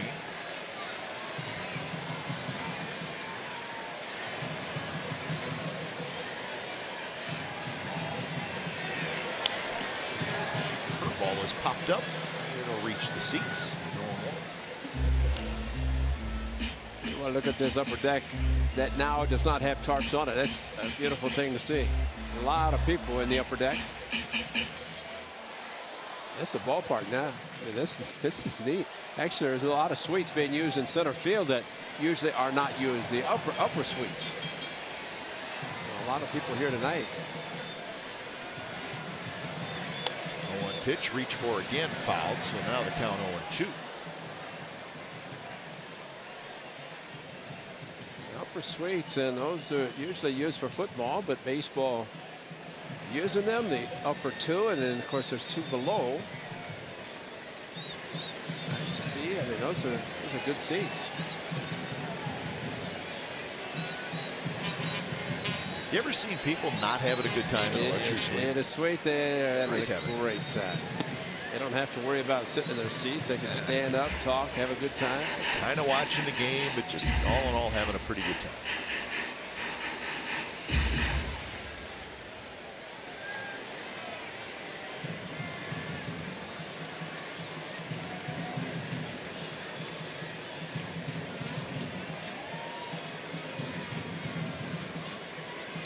Swing and a miss. He struck him out. He came with a fastball a little in. And that's the first strikeout for Matt Cain.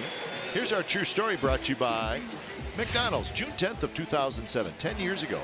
Matt Cain in San Francisco. That's Marco Scutaro. A solo home run in the 8th inning. And that broke a scoreless game. The A's would win. Santiago Casilla would get the win. He pitched the 7th in the 8th inning. How about that? Marco Scutaro, Matt Cain, Santiago Casilla.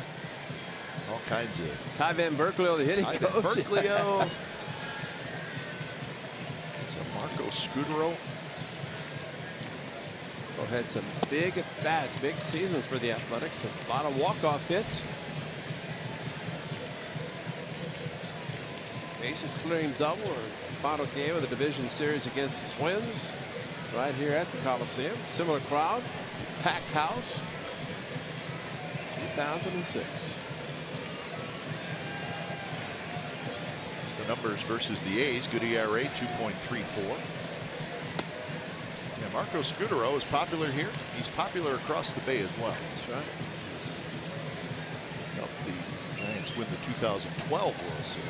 Traded from the Rockies to the Giants. Yep.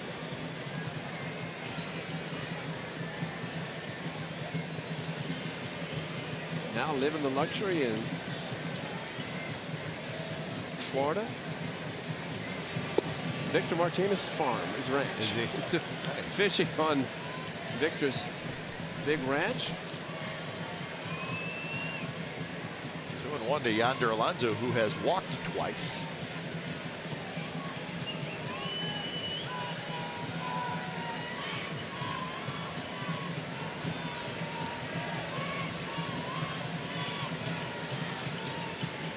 Cain looks and delivers. Just a little bit low, 3-1.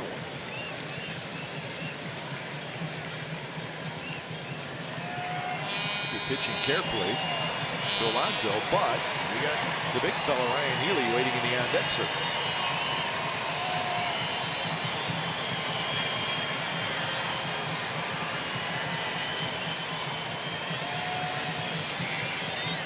One pitch is hit up the middle. Crawford has it.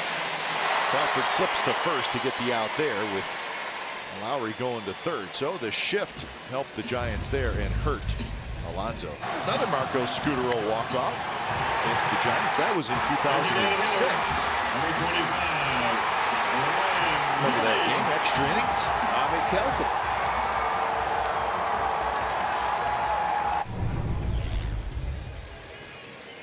You almost don't want to get a walk-off hit if you're going to get beaten up. I mean, guys putting their fist in your stomach and ripping your uniform off. Yeah. What happened to the high five? Curve in for a strike, 0-1. So Healy trying to get a base hit and tie this game up. Healy has lined out and he has singled. He lined to third. There's a ball loose out in right field. Let's now have a left-hander up. A lefty and a righty getting loose. Josh Osich.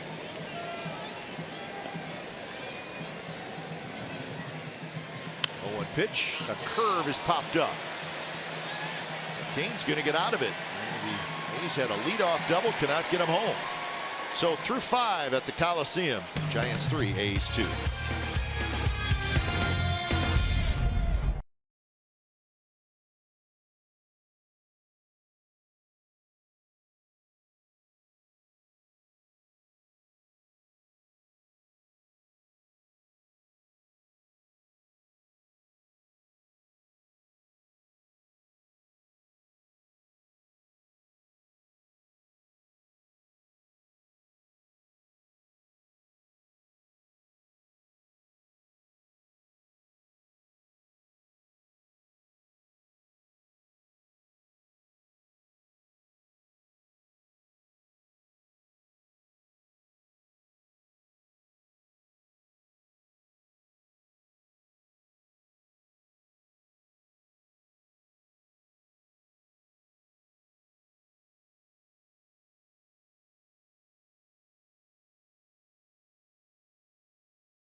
We're proud to partner with Coors Light for a special ticket offer.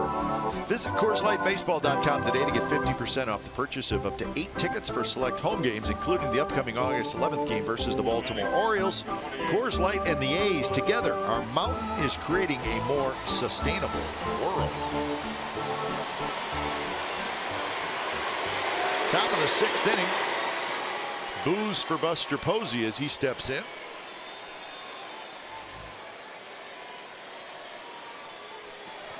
Couple of hits, an RBI, and a run scored. He has not seen a lot of pitches in tonight's game. This one is tapped toward Chapman. Chapman throws, and Posey went after a breaking ball after being ahead in the count.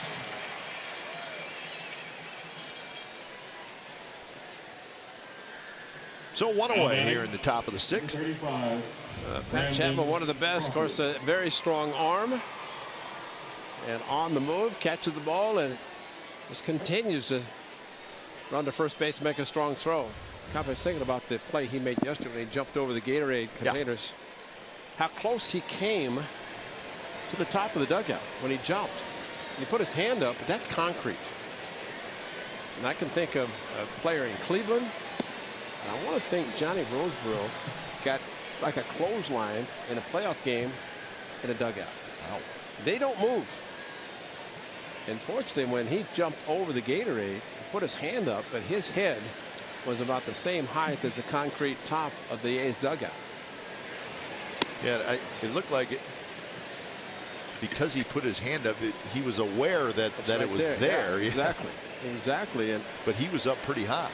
What? So you see where the containers are, the theater containers. He had to jump over them once he jumped. He got eye level with the concrete roof. 1-2 the count to Crawford.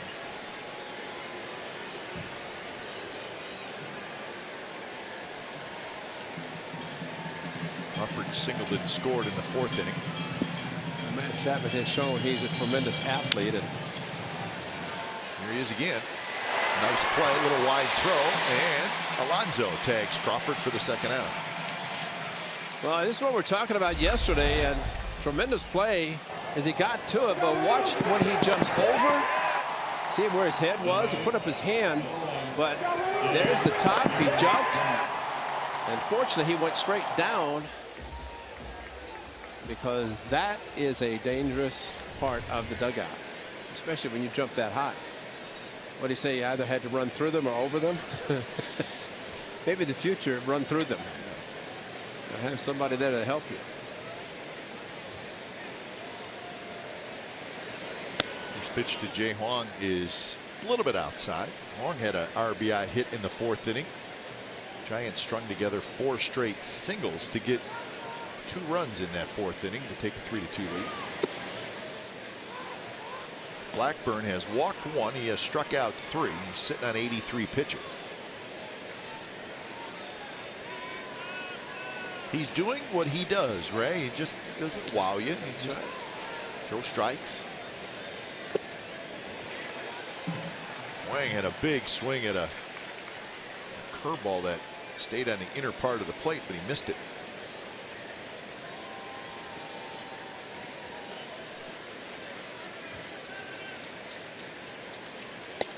Good pitch there, 2-2.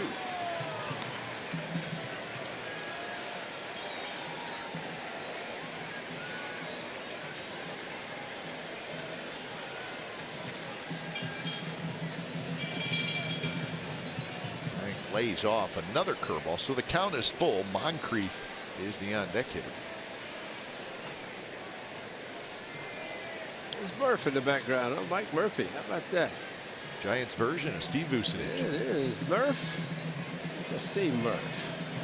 Doesn't travel, I guess, coming across the Bay Bridge is okay, though. Been around forever. It's day 1. And Wang swung at ball 4. Blackburn will take it. Side retired. So a 3-up, 3-down inning. Bottom of the 6th coming up. It'll be Maxwell, Chapman, and Brugman. 3-2 Giants.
I want to make one more summer memory with the A's at Summer Family Fireworks Night. It's presented by Chevron on Saturday, August the 12th, starting 6:05 against the Orioles. Bring the kids, sit on the grass, and enjoy these animated movie-themed fireworks. You can visit athletics.com/fireworks for tickets, and what a fun night. Fireworks show on Saturday night, spectacular as always. Looking forward to another one. So 3-2 Giants lead, bottom of the 6th inning, and it's bullpen time for San Francisco when it's time for change. Think Speedy Oil Change and Auto Service, your trusted oil change, tune-up, and brake experts. So here's Josh Osich, 3-1 with a 5.06 ERA.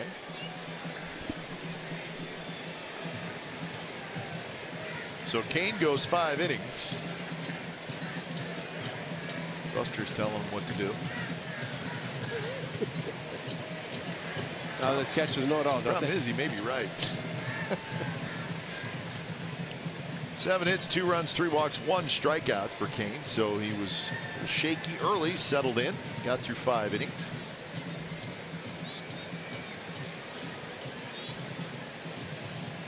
Want to know the count to Maxwell, lefty on lefty, and that one not close. 2-0. The Giants traded last year for a pretty good left-handed reliever in Will Smith from the Brewers. So now you know, Ray, how you just can't always plan for things. So they're thinking, hey, we got Will Smith for 3 more years, perfect. Well, Will Smith's arm starts bothering in spring training. Tommy John surgery. That's right. And they really have not found a quality left-handed reliever. In 3 years turned to 1, maybe 1. Yeah, that's right, because you lose him this year, next year he'll be back, but you never know. And you got to have a left-handed, at least one good left-handed reliever in your bullpen.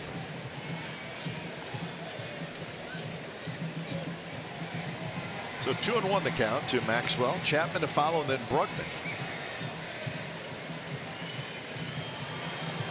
Maxwell has in a fly ball to center field and a fly ball to left field, and now it's 2-2, 96 miles an hour.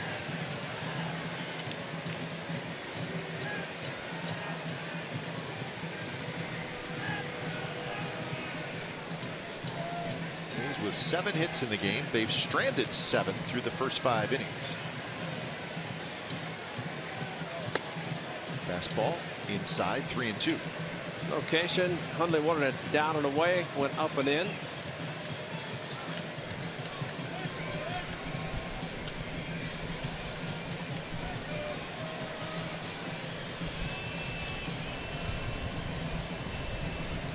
Payoff pitch, here it is.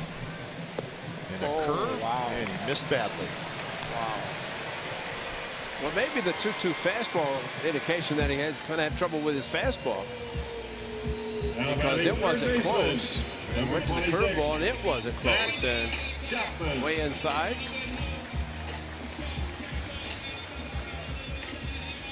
I would give $100 to read the minds of Bruce Bochy and Dave Righetti right now.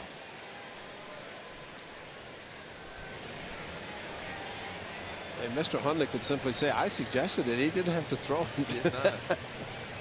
And the result was he probably shouldn't have thrown. Exactly. Here's Chapman.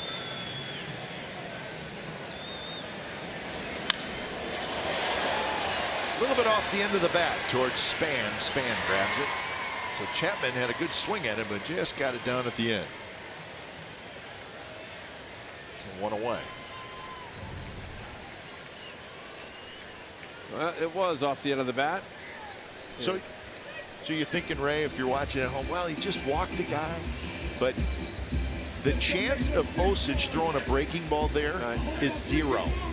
Yeah, and, right? And better chance of him throwing a strike down the middle there just to get ahead. And you just have to open up just a little bit. Rajay Davis has got a pinch hit. Just thinking about what the skipper Bob Melvin said before Rajay hit the walk-off on Saturday. It was a walk to Adam Rosales. Your attention, please. And I remember Bob Melvin said, and we talked about it on the road, the different attitude in the dugout when the leadoff hitter reaches base on a walk versus earning his way on. And there's a lot to be said about that, because if you get a hit, just like in the case with Osich facing Maxwell, if he gets a base hit on a fastball, that's what you walks him on a 3-2 curveball, you're going, huh? So what you're saying is, if a guy gets a base hit, or if a guy walks, even though it's the same result, the effect is different. It's the way he got there. I agree with you. Yeah, the way he got there. And I agree. But it's just something about the walk. And it's like, okay, he's in trouble. He can't throw a strike. Especially in the Rosales case, he was exactly. He was down. I believe it was 0-2. Yeah. And Rajay hit the walk-off. It was 0-2. Went to 3-2. Fouled off a pitch, and then sold it big time when he took a pitch that was close. Check swing, and he just ran to first base. 1-0 to Rajay. Slider missed again. 2-0. What Rajay did yesterday, or yesterday actually, when he pinched hit before Chapman hit the double. Cantos, the right-hander, getting loose, but he realized he had hit the home run, but also then realized that he's going to pitch me away. I'll go to right field. He gets a base hit. He ends up scoring the tying run on Chapman's double. It's just smart hitting. That's what hitters, you try to pull everything. You're not always going to get the pitch to be able to pull. Not close, and it's 3-0. Well, this is the fastball that he got. Rogers on Saturday night perhaps shouldn't have been facing him, but he had to walk off. That was fun. That was fun. And they walked off yesterday with another home run by Alonso. That's Saturday night, though. All the great things that happened. David Renetti waiting around for the fireworks show, so he was watching all the pieing. And then the A's came back and did it again, thanks to Yonder Alonso yesterday afternoon in extra innings. So 3-1 the count. Maxwell, not a real big lead at first. Matt Joyce, another left-handed hitter, will be next. 3-1 pitch is hit in the air, left center field. Gorkis Hernandez going back, and it's off the top of the wall. Here comes Maxwell. They're going to hold him up as the throw comes back into Crawford. And it's second and third, one out. Boy, he almost did it again. Wow. Stay hot, Rajay. This one hit well. It made a little bit towards the end of the bat to keep it in the park, but hit quite well, even though about 4 inches from the end. Up on the wall, Maxwell with the ball in front of him. He knew the ball was going to land, but he just does not have a lot of speed. Otherwise, it's a tie game. He's got the ball back in quickly, but Rajay Davis, the count in his favor, turned on it. And an easy double for him. Maxwell pushed him all the way to third, had to be held up.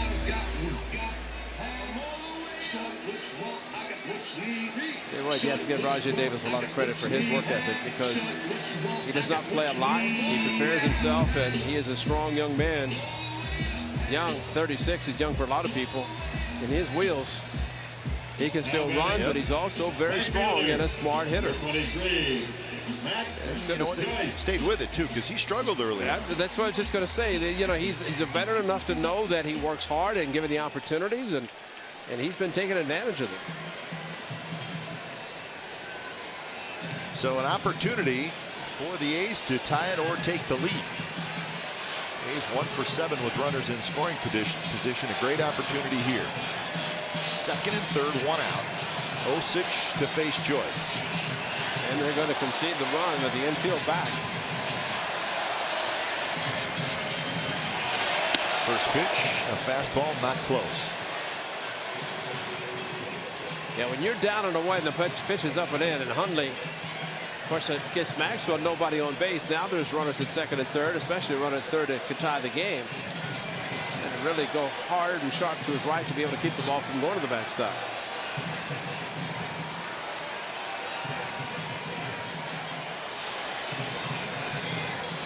Pitch. That one is in first strike, 95 miles an hour.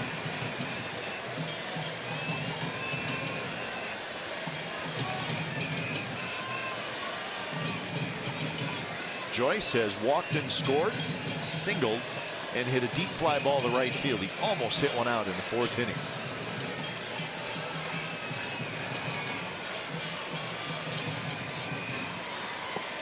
There's a big breaking ball, and Joyce lays off. 2-1.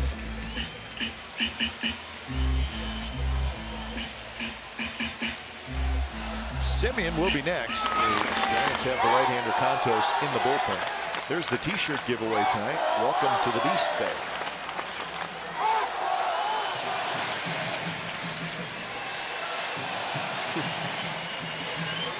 Another breaking ball and another good take by Joyce. Now it's the battle of the crowds. Yep. Because you got the mixture of let's go Giants, let's go A's. So whoever started it, the other tried to overcome the loudness of it. It's a good night all the way around. The Bay Area fans out, almost 40,000 on hand, 38,391. So it's a good crowd.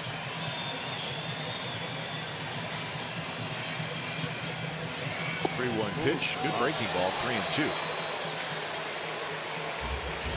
So we'll see if Osich throws it again. Well, he threw it almost thinking that if he could throw it again and get the strikeout, he may come out of the game. Contos to face Semien, the right-hander. Yeah, I think this is his last man no matter what happens.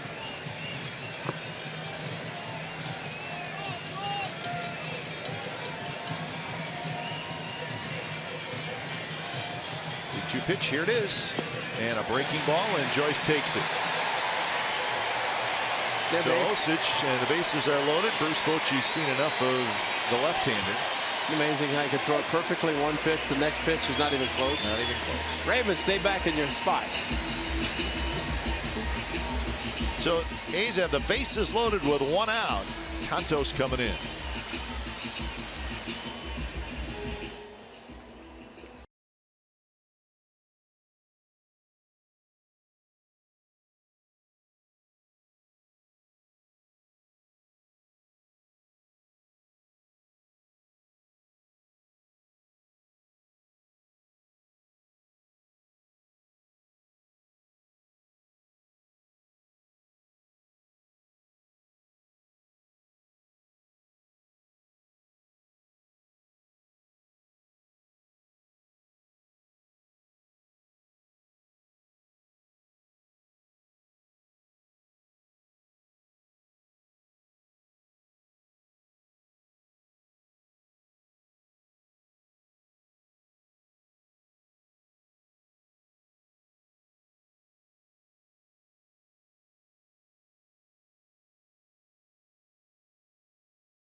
On NBC Sports California is brought to you by the 2017 Jeep Cherokee with an EPA estimated 30 highway miles per gallon. By Southwest, yes to low fares with nothing to hide. That's transparency. By Toyota, the full-line automaker with the longest lasting vehicles in America. Toyota, let's go places. By AAA, what does your insurance do when it's not doing insurance? It should do more. Go to AAA.com for more details. And by the all-new 2017 Chrysler Pacifica. Back here at the Coliseum, a great opportunity for the A's to maybe grab the lead. They trail 3-2. Split cap. Nothing more to be said about the split cap. So Maxwell's at third, Davis at second, Joyce at first. George Contos comes in. He's 0-5 with a 3.83 ERA. Well, it's just the A's standpoint. They hope that the ground ball by loading the bases, the infield playing back, results in 2 because they need to get something out of this, a lot more, at least to tie, if not to take the lead. Cut fastball, good pitch for Contos. The first pitch, swing and a miss. That might have been it. Marcus is 1 for 3. Singleton scored in the first inning.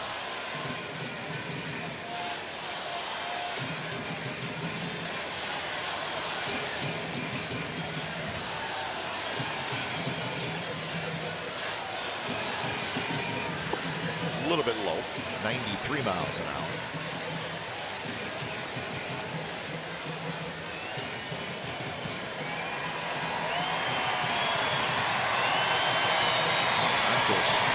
appearance. Inherited runners stranded, 56%. Not a great number. That one's hit center field. Going back is Span, and that baby's gone. A grand slam for Marcus Semien, and the A's have the lead 6-3.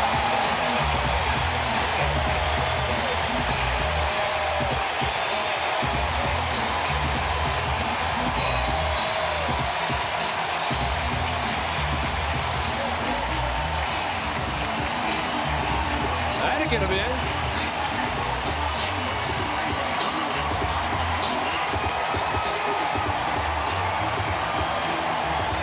So the A's have been waiting for that big hit, and boy, did they just get it. Third of the season for the Athletics. You saw the second career for Marcus Semien, and tell you what, he got a fastball to hit, so a couple of walks score. And Marcus Semien, who caught Klay Thompson's first pitch, hits the grand slam.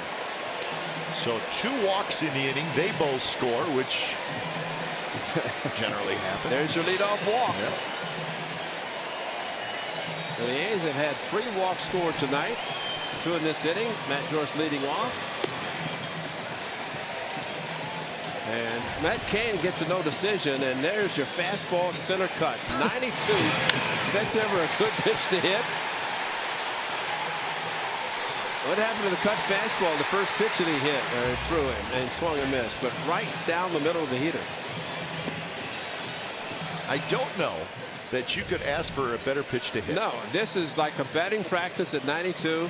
Head down, great concentration for Marcus Semien. So at least it was going to tie the game with a fly ball. Instead, he gives him the lead with the slam.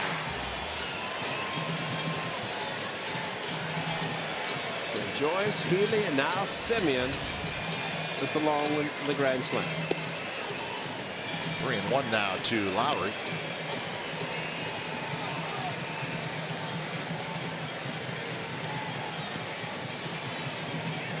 Well, 92 is not the type of fastball velocity that you can get away with.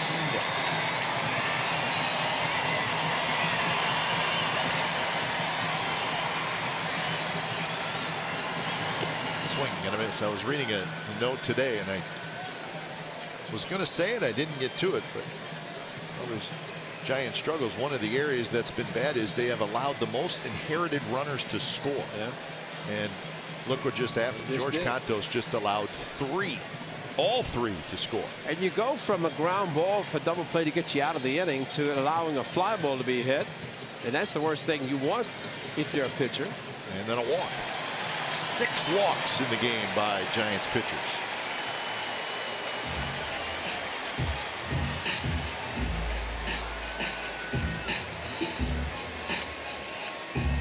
Well, it's nice for Dave Vergini to have all the security, because a year like this year he needs it, because there's just nothing you can do. You can talk, but there's nothing you can do. So here's Chris Davis, still only 1 out.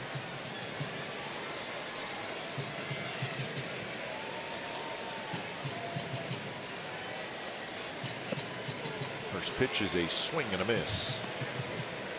And Davis is 0 for 2. He had a sacrifice fly in the first inning.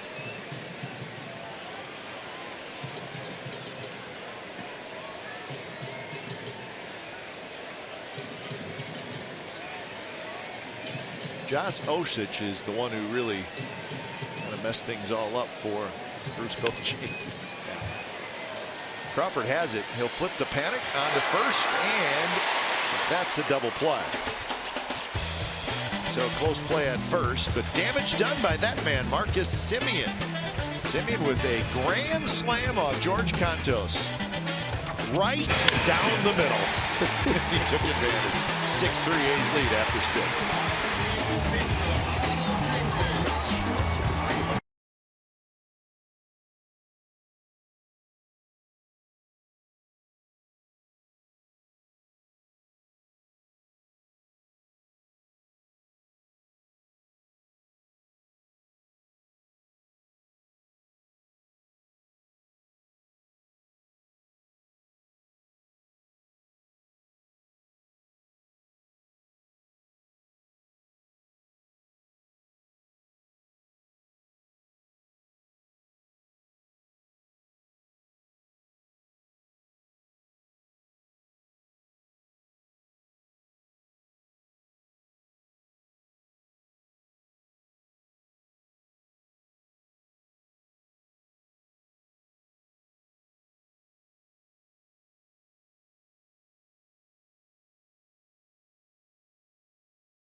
Show me the Oakland A's into your X1 voice remote and get live stats on your TV. Change the way you experience TV with Xfinity X1. So Marcus Semien with the grand slam. George Cantos with a fastball right down the middle. But you know what? You said the important thing was Osich setting it up. And Rajay stays in the game, and Osich walked a couple on 3-2 curveballs. He's up the double to Rajay. Osich had no idea where the ball was going. And so, you know, Cantos gives up the slam, but as Paul Blackburn all of a sudden, he's in the driver's seat. Some bullpen activity going on. He's got 88 pitches at this point. Moncrief fouls it straight back. 1-1 the count. Bottom 3 in the order for San Francisco: Moncrief, Hundley, and Hernandez.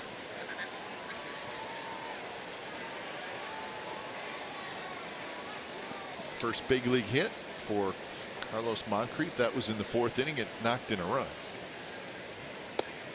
There's a strike. 1-2. The key right now for Paul Blackburn, he's at 90 pitches. And as Bob Melvin said, 7 innings, give me 7 as a starter, and that's what he's trying to do. And boy, you get more guys going 7 innings, you got a chance for the bullpen to do some good stuff. He can mix and match. And after yesterday going 12 innings and a lot of relievers used 7, as this check swing definitely held up. But 8 1/3 shutout innings, the A's picked up the win. That bullpen a little light tonight, and that's why Blackburn can get through 7.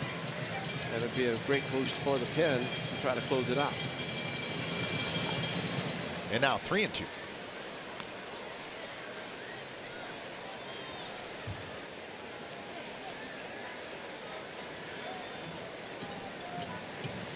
Colon, the lefty,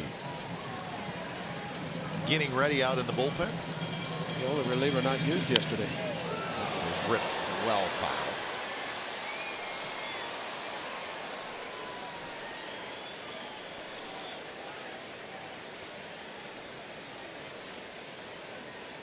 Three-2 slider down and in and pulled it foul.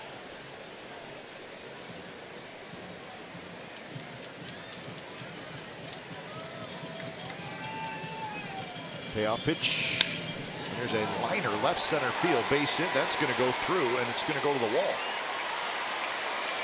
So Moncrief has a leadoff double here in the 7th inning. He's got a couple of hits, and let's check in with Angela. As it's twilight hour outside at Championship Plaza, things here in Shibe Park Tavern are just heating up. There's lots going on, and the atmosphere is quite electric. There's the shuffleboard, there's some people playing pool, a sea of green and gold with sprinklings of orange and black in between. But it looks like everyone is having a great time, and the Battle of the Bay continues tomorrow as well. From 5 to 7, there will be lots of pregame festivities outside. The Battle of the Food Trucks, the Battle of the DJs, the championship trophy will be out, and we'll be here enjoying and soaking it all in, so come join us. Guys, back up to you. Blackburn, now he's got Moncrief in a rundown, and Semien's going to tag him out. What a great play. So a good play by Blackburn. He did not panic, and a mistake by Moncrief.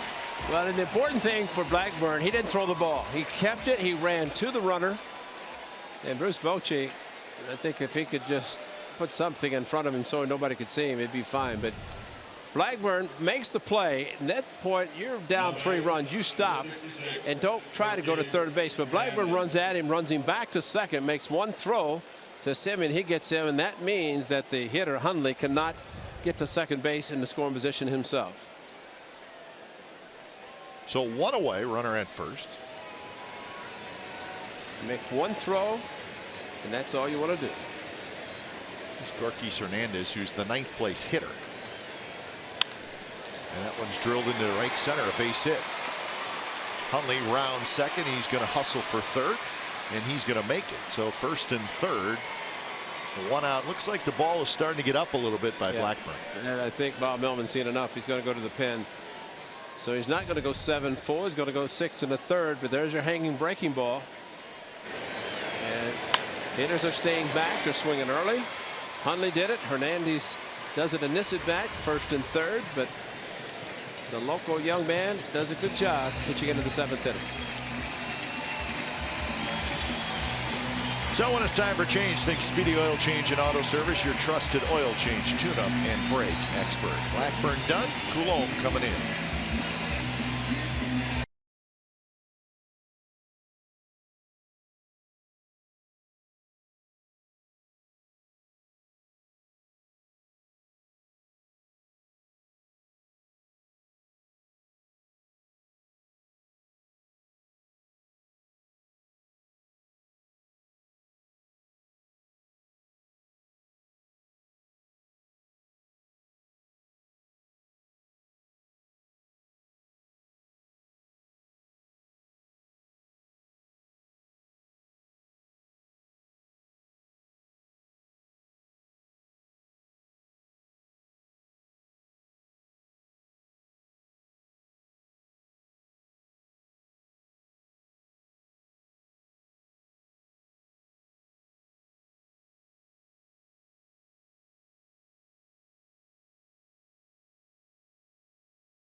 Well, be one of the first 15,000 fans to get your exclusive Dennis Eckersley bobblehead. It's presented by Chevron Extra Mile when the green and gold take on the Rangers August 26th at 1 p.m.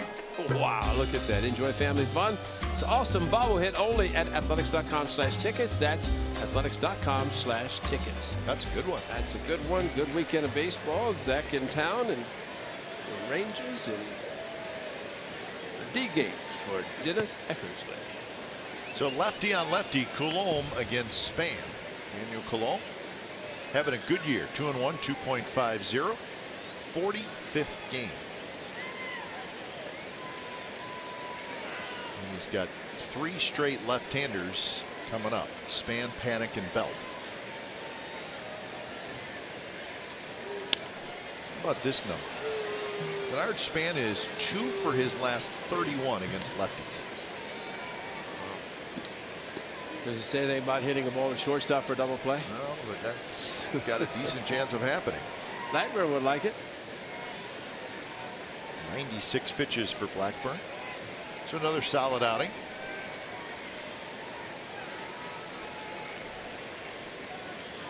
Najee Davis shifted over a little bit toward left center for Span, who's 0 for 3.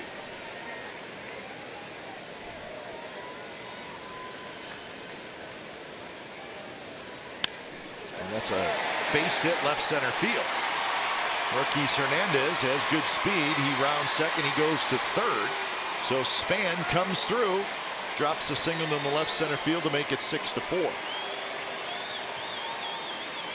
The Giants answer right back. On a hanging curveball that Denard Span stays on it, sees it, no stride, and serves it out into left center. And with Hernandez in his speed with the ball in front of him, coasting into third base. Andre cut in front, got the ball, but he's still looking for the double play ground ball. And now Panic comes up.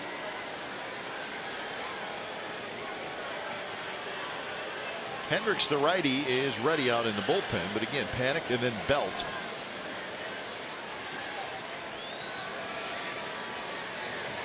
Panic takes a strike. That's the better pitch than the curveball. Curveball allows the hitter to adjust and hit it as Span did. A slider cutter is a better pitch, and of course for a left-handed hitter maybe thinking about opposite field, that's a good pitch to take to left field for a lefty.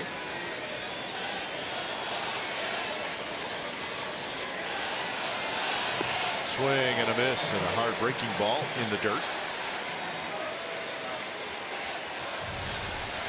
Well, that's the good curveball in the dirt. Nice block by Maxwell.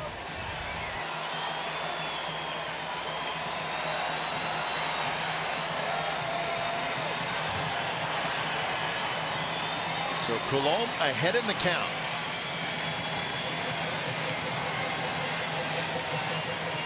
Panic is a .259 hitter against left-handed pitching this year.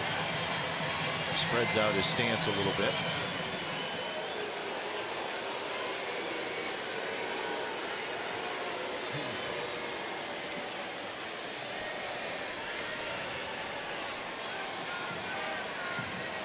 Hernandez at third, Span at first.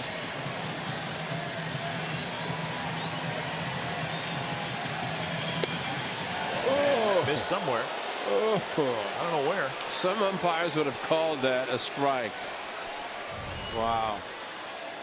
I mean, it does come down late, but at the top of the strike zone, it definitely fooled a lot of people, maybe including the man in blue.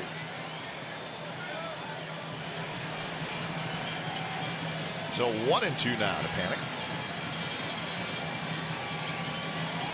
Swing and a miss. He struck him out on a breaking ball. Well, fortunately, he threw the curveball hard. The one he threw to Span, it floated and he waited. But to Panic, look how hard these are thrown. That's what you have to do to get the hitter to commit. Really a pitch, 2 curveballs out of the strike zone and just no contact for Panic. And that's a good curveball.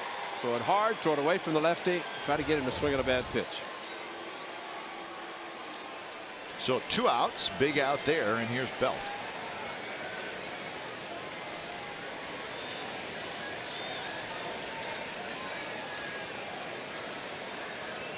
Belt is 1 for 3.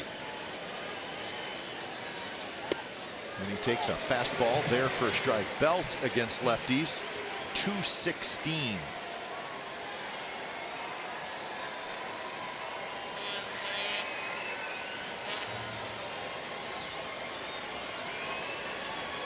He doubled and scored back in the first inning.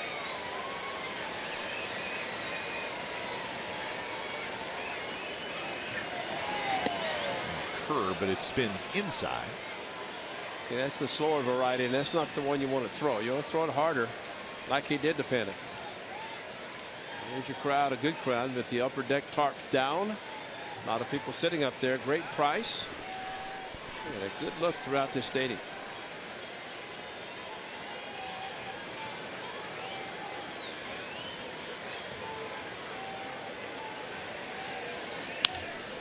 And that's going to be a base hit left center field.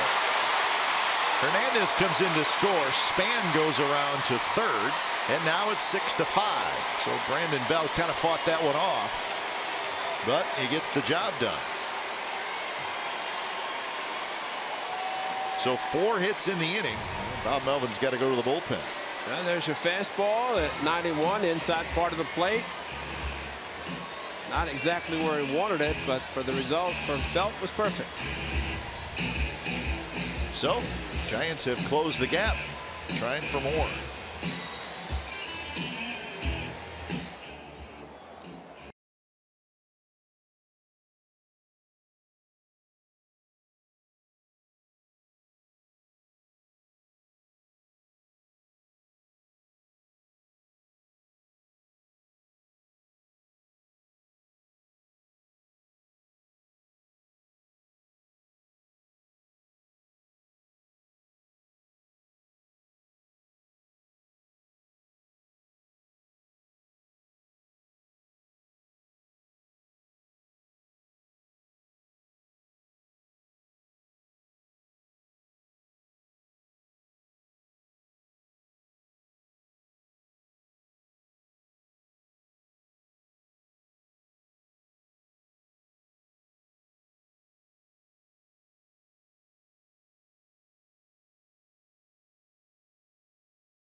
bring you the happy hour. It's also available to listen live and as a podcast at NBCSportsBayArea.com.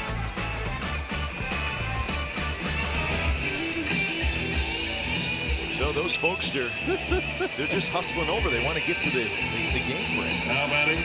They heard it's getting tight again. Daniel Colomb got a big strikeout, but he also gave up a couple of hits to left-handed hitters. And just like that, things have gotten very interesting because now Liam Hendricks is going to have to face Posey with runners at the corners, and it's a one-run game. The one problem for Liam Hendricks right now is the fact that Buster Posey's been aggressive early in the count, and the first pitch or two might be very critical. And the first pitch is a good one. Fastball right on the outside corner.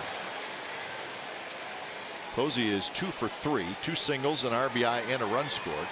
You know, actually in this inning, it's like those cars on the freeway. It's been like a track meet. First to third, first to third, first to third. Makes a difference, too. Sure does.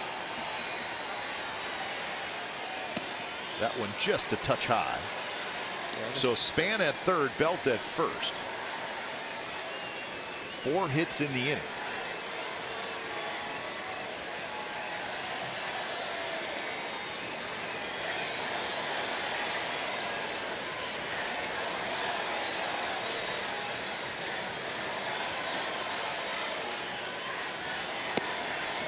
Very close. 95 on the outside corner. You take that pitch, I mean, it may have been off the plate a little bit. You know, it's amazing. The umpire will call that a ball. They'll get credit as a good pitch that he didn't call. In other words, the percentage for him will be high. And that's a good pitch right at the knees. Posey kind of checked his swing, so it's 2-2. I think Posey's looking for something without a fastball. He's gotten 4. He's not pulled this trigger yet, although that a great pitch at 96, but it's almost like he's thinking other than a fastball. He has not gotten anything but fastballs.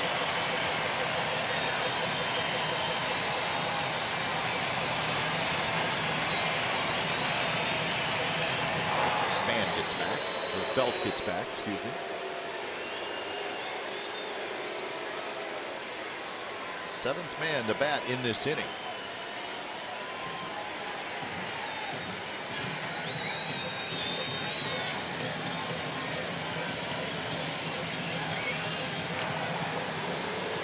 I don't think I'd worry about him at first base. I think concentrate with the hitter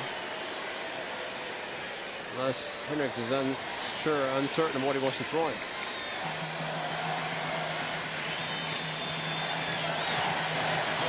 Feels like the 9th inning. It's only the 7th. Fastball away. Runner goes, and the ball is sliced fouled on the right field line. That was a protecting swing.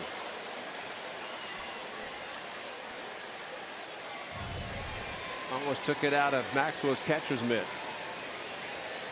And that would indicate he's not looking for a fastball. He's looking for something besides it. Realizing that it's a strike, wasn't a breaking pitch. I mean, Hendricks really doesn't throw a lot of pitches beside the fastball. He does have a slider. He's going to get it, just trick it off to go back to the fastball. And a high fastball, and Posey chased it, but was able to get a piece of it.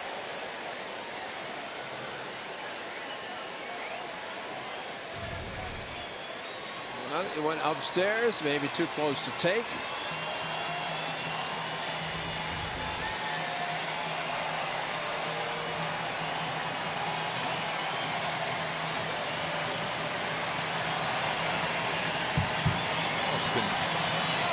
Bottom of the 6th, top of the 7th sequence here. Here is the slider coming to him. And he got it. So he threw a nasty slider absolutely when he had to. So the Giants scored 2 and strand 2. 7th inning stretch time coming up.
After all the fastballs, he finally throws it to him, and he gets a big strikeout.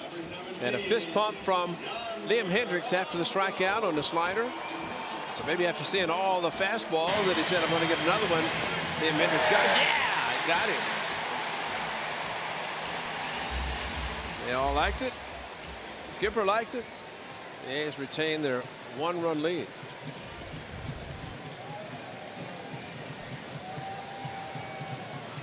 So 6-5 now, bottom of the 7th inning. George Cantos stays out there. Cantos gave up the grand slam to Marcus Semien.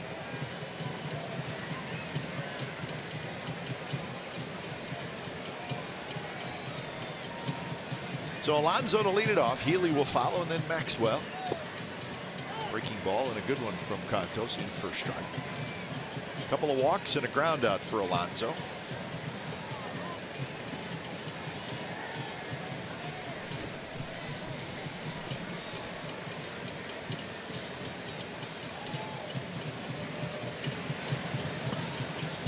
Another breaking ball. This time Alonso gets a good look at it and takes it low. Attendance tonight 38,391. Big heads making their way through. Funny, they don't do that when there's 12,000 here. No. Line drive, right field. Moncrief comes in and makes the play. Isn't that interesting, Ray, that that's right. They only walk through when there's a crowd of 38,000. There are like some other people in the house that they think they are the show. Those Tuesday night games against the Rays where there's not a lot of people here, the big heads, they don't walk through the crowd. Get the pictures taken. Yeah, we're just teasing them. No, we're not. Yeah, you're right. So here's Healy with a one out here in the bottom of the 7th. See, Stomper's always everywhere. Big heads just show up when there's a big crowd.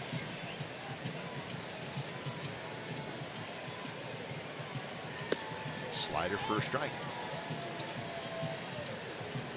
Ryan Healy has lined out, singled, and popped out. So 1 for 3.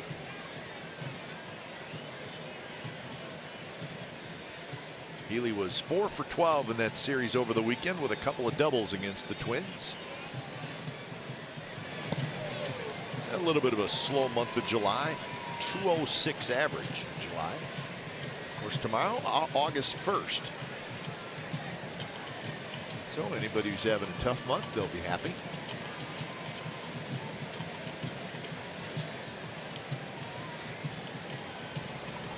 A's are 11 and 14 in July.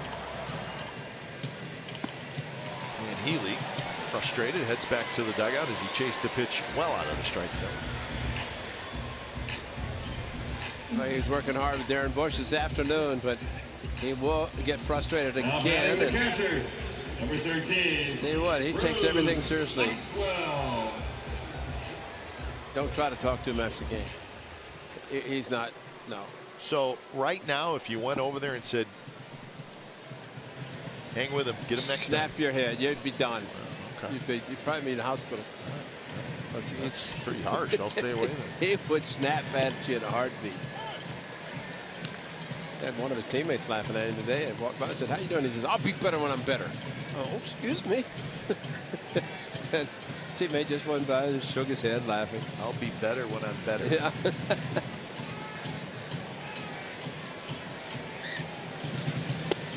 You kind of like that, you know, but you can't.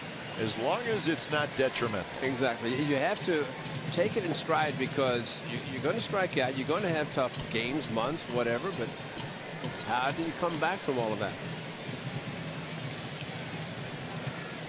Bruce Maxwell is 0 for 2. He had that big leadoff walk in the 6th inning off the left-hander Osage. And that led to the big inning.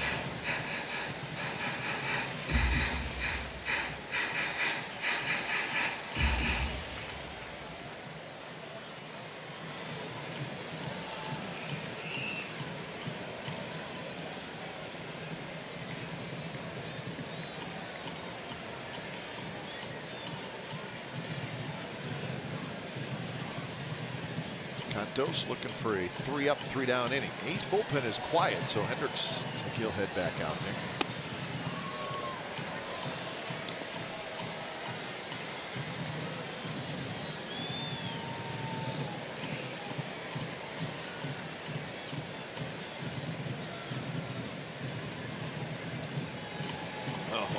Well, serious out there, isn't he?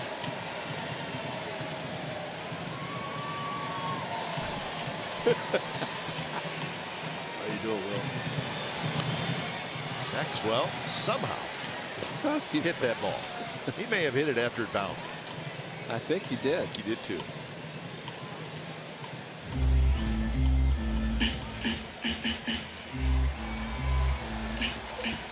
It bounced first. It did bounce first in front of the plate, and he barely hit it off the end of the bat. That's hard to do. Yeah, anybody other than Ichiro. Yeah, Ichiro hit hit a line drive somewhere. Yeah.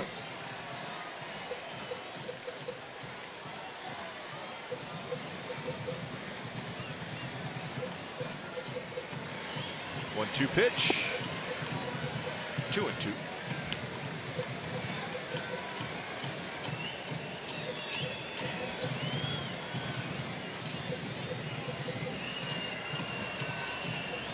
Chapman hoping to get a chance to hit in this inning. 6-5, the A's lead. Good, entertaining back and forth game.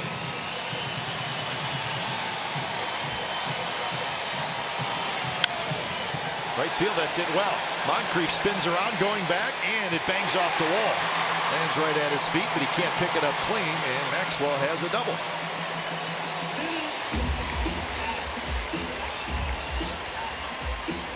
So 10th hit for the A's. Well, the breaking ball right into him, and this is after hitting the ball to the ground, a hanger. Too much of a line drive. His home run opposite field. He has one. This one pulled to right field. And he's running hard because that's when you know that you've hit a line drive and it's not going to go out.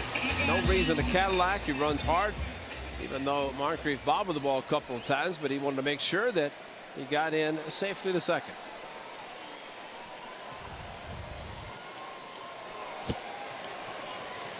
Well, here's Matt Chapman.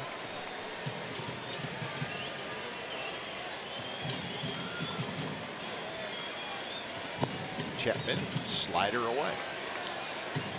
Don't you see with some relief pitchers, Ray? They throw their best breaking balls early in the count. Yeah, it's true. You see that a lot. Yeah, I mean, especially guys who throw a lot of sliders. And when it's critical, like Osich, the breaking ball. Or you don't throw for sure. Yeah.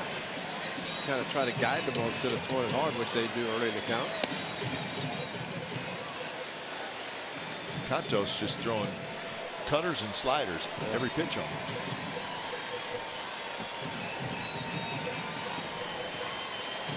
.26 pitches. 2-0 to Chapman, who's 0 for 3. He's popped to short, hit a fly ball to left, and a fly ball to center. So here's the cutter to the outside, probably. Missed again. Now it's 3-0. I don't know that I've seen where Chapman's been given the green light. Never know.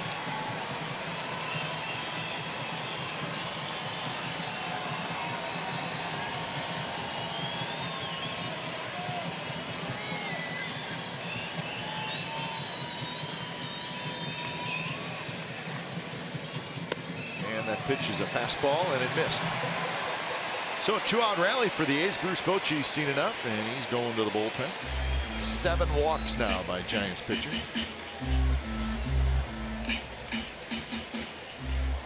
So 28 pitches for Cantos.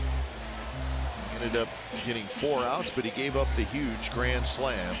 So he is done. When it's time for change, think Speedy Oil Change and Auto Service, your trusted oil change tune-up and brake experts.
Gilead Sciences is the host. The A's, the host of the Giants. Bay Area Supremacy is on the line as we rekindle memories of 1989. Plus, the giveaway is the Hella Hustle Towels. It's visit athletics.com/bay for tickets. That's athletics.com/bay. The big heads are dancing. I mean, we know something's wrong now. They're big today. And it's not like they're blocking anybody's view or anything.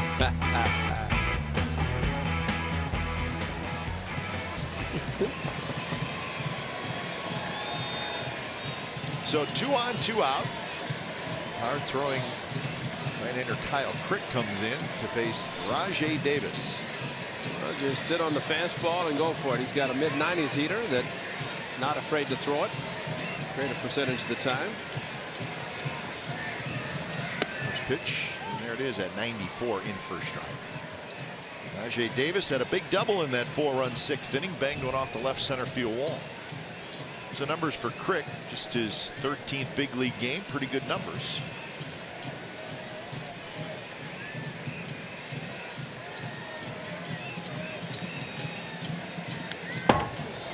Crick was a starter in the minor leagues, very high draft pick for the Giants, and he had trouble throwing strikes. Try him in the bullpen. And now he's in the big league. Yeah, eliminate the windup, just go out of the stretch and air it out. Jimi Hendrix pitching for the Athletics the same way. I can see a gapper because the speed is at first.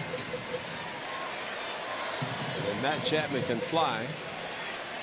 Rajay can find a hole. Fastball well off the plate. 1-2 to count.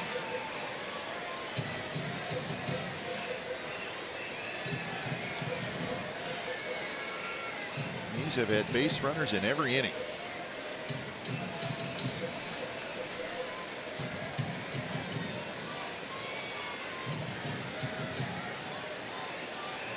Two-pitch breaking ball well off the plate, and now it's 2-2.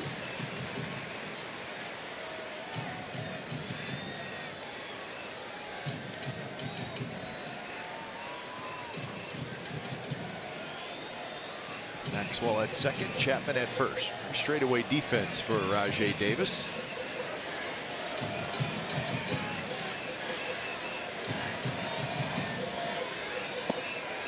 Fastball at 97 miles an hour, just a little bit low. So it was 0-2, now it's 3-2. Well, this is even better for both runners to be able to be on the move.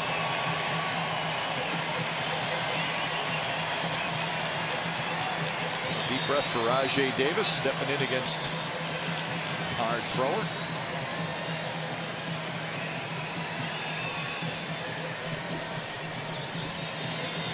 Here's the pitch, and Rajay Davis chased it. It was ball 4. The A's strand a couple, and 8th inning coming up from the Coliseum. A's 6, Giants 5.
For Xbox One, PS4, iOS, and Android, enjoy fast-paced pickup and play MLB action, packed with all your favorite MLB teams, players, ballparks, and much more. Your breakout MLB season is here. You better come ready to play.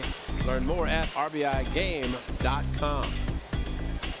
So a good one tonight, 6-5, the A's lead. It is the top of the 8th inning. Liam Hendriks stays out there. You got the big out, big strikeout of Posey. And now he'll face Crawford, Huang, and Moncrief. Although there's Connor Gillespie has come out into the on-deck circle, so he's going to hit for. Amazing talking about Paul Blackburn getting through the 7th inning, so it mix and match for the 8th, and it took forever for the A's to get through the 7th inning. Yes, it did. 4 hits, couple runs, and 3 pitchers total, counting Blackburn, who started the inning.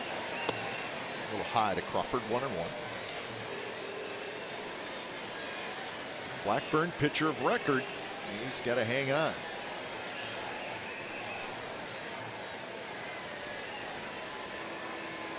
Crawford's 1 for 3.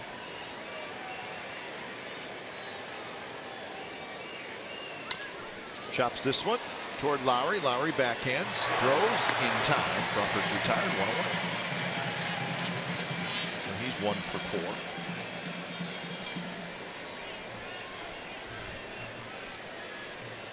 And here's Gillespie's going to pinch hit for Huang.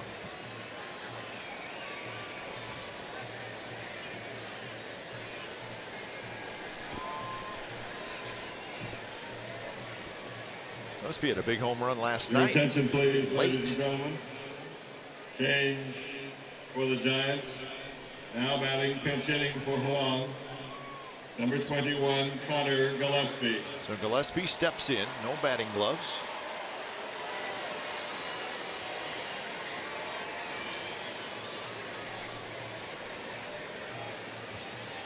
First pitch goes right at it. It's a high fastball and he fouls it back.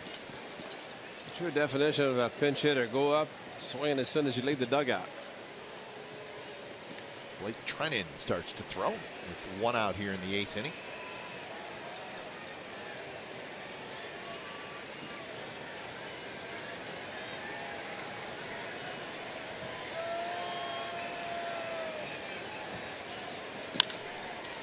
Another fastball popped up, so got in a little bit. Gillespie just could not get the bat head out. 2 away. Tell you what, if hitters don't load up, it's tough to. Right there, ball just got in, got the leg kick a little bit, but got it down a little bit too quickly and not able to get through the pitch. So good fastball again by Liam Hendriks. So 2 outs for Now Moncrief. batting, number 39, Carlos Moncrief.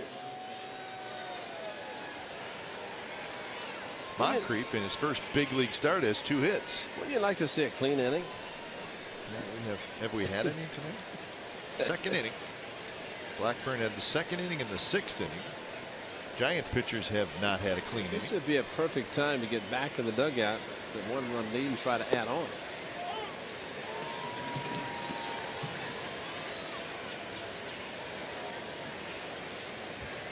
Moncrief an RBI single in the 4th, a double in the 7th.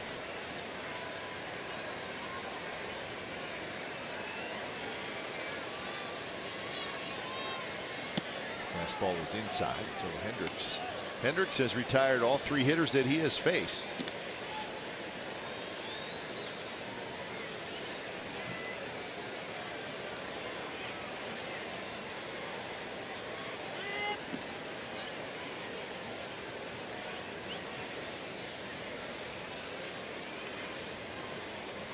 Hendriks pitched yesterday. Pretty much everybody pitched yesterday. Yes, they did. Part of a great bullpen effort. 8 in the 3rd innings of shutout baseball. But he threw just 1 inning, so he's somewhat fresh. A's don't have an off day till next Monday.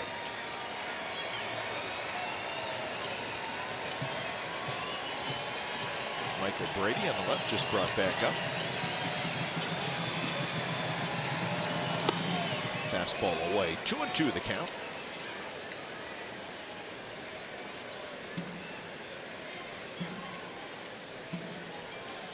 Hundley would be next. Hendriks doesn't want to get that far.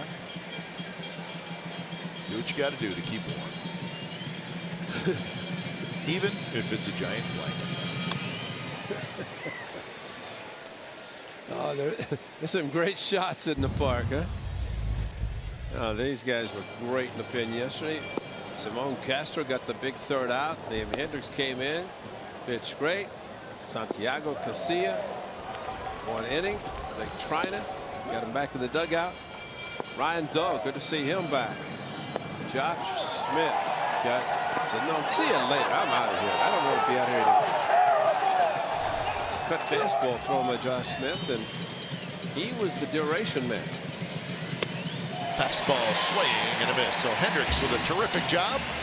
Retires all 4 hitters he faces. Bottom of the 8th coming up. 6-5 A's lead.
Game summary brought to you by your local Toyota dealers. 5-10-0 for the Giants, 6-10-0 for the Athletics. Marcus Semien with a grand slam in the 6th inning. That's the big hit in the game.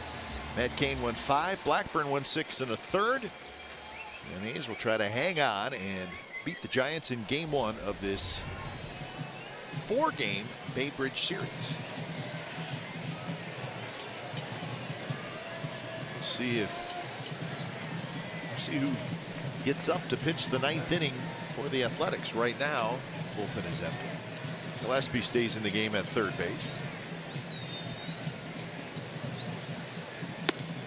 Crick stays on the mound. He'll face the top of the order, Joyce, Semien, and Lowry.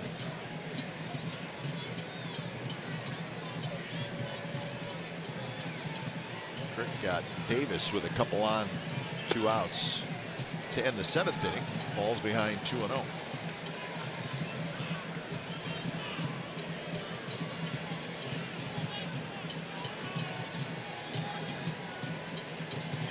Joyce has been on base 3 times. 2 walks and a single, and both of his walks he has scored. How about that? Nashville Sounds, good looking jersey. A's AAA affiliate. 3-1 now. Close pitch, a little bit low. Oh, not with a tight zone tonight, and it's the lower part of the strike zone, not called.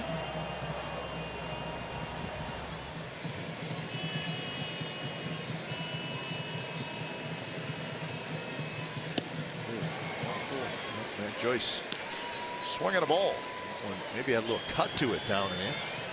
I was thinking of Rajay last inning, how disappointed, upset he was on the 3-2 that he swung at what probably was ball 4.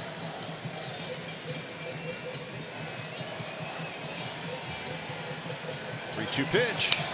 There's a line drive over Panic's head. He beats the shift, and that's a leadoff single. So Matt Joyce has been on base 4 times.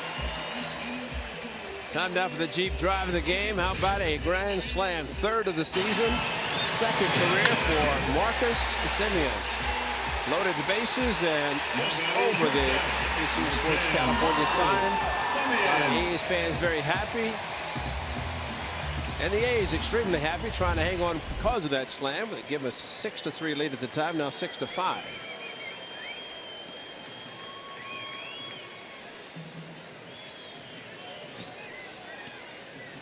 So the hitter is Marcus. He also singled in the first, so he's 2 for 4. Scored twice, knocked in 4.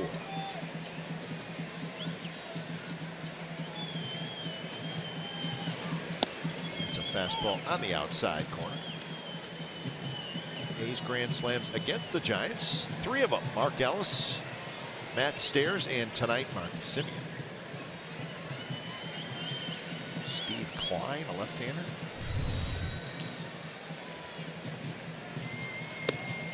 Fastball, swing and a miss, and it's 0-2.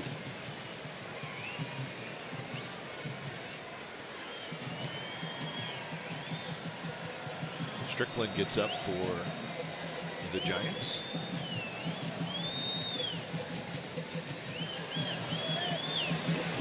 Two pitch got him swinging. 97 miles an hour. So 1 out here in the bottom of the 8th inning. Right after it, 97, that's pretty impressive. A little bit off the plate, and like Rajay Davis, the man, pitch just looked good enough that could not hold up and pitch out of the strike zone. Here's Lowry, who's had a big game. Single, double, walk. Knocked in a run in the first inning. 96 miles an hour. Crick doesn't mess around. He's coming right at you.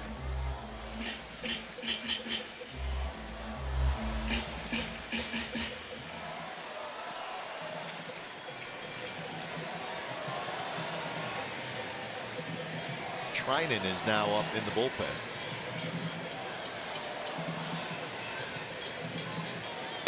Swing and a miss, 95, and it's 0-2.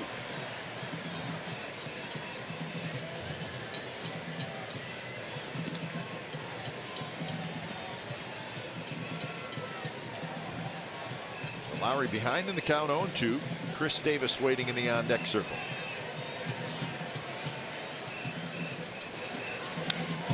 Another fastball, this one at 98 miles an hour.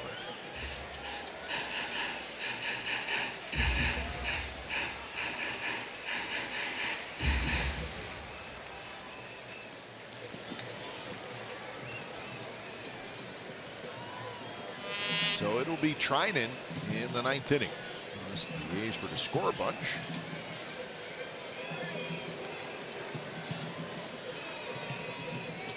Giants will have Hundley, Hernandez, and then the top of the order, Denard Span.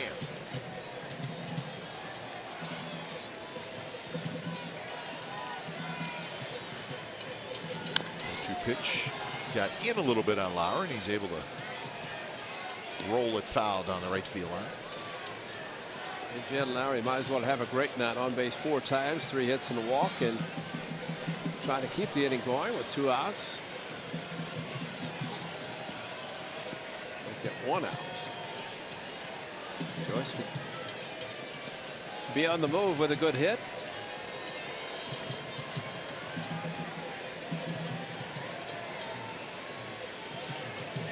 Another 0-2 pitch, and that's not close.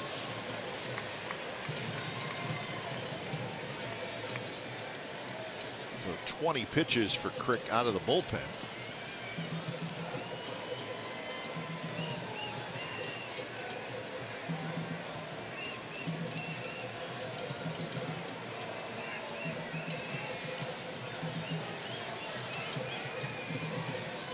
Joyce not going, and another foul ball. A hitter, you see enough 95, 96 mile an hour fastballs, you can sort of start to gauge it a little bit. Well, you can load up a little quicker too. That's one of the big things. If you think you're going to get a fastball, you still can load and be aggressive towards the fastball if you get it. Make an adjustment if it's something off speed. And Crick likes the fastball, as he has shown in this game. They're coming in late. There's his breaking ball, and it's low, 2-2. And he changed everything, thrown much slower, and Lowry recognized it.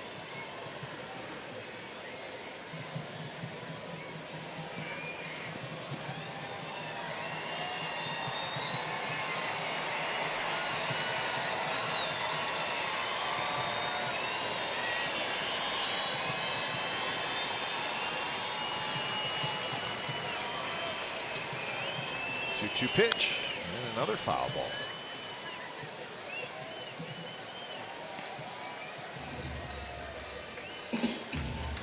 Well, Lowry has seen enough of his fastballs, that's for sure.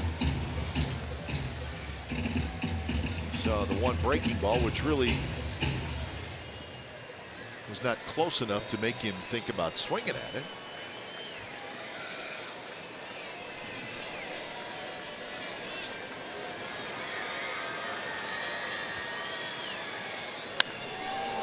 In the air toward right. That one got in a little bit on Lowry.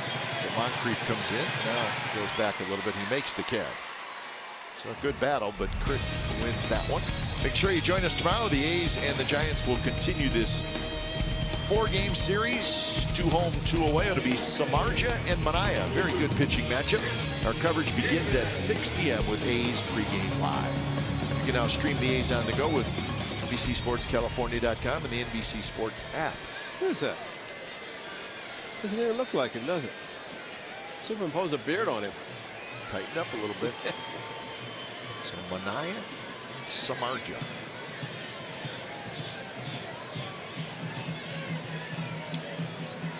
A's will get Kendall Graveman back. He is scheduled to pitch Thursday in San Francisco, so that's good news.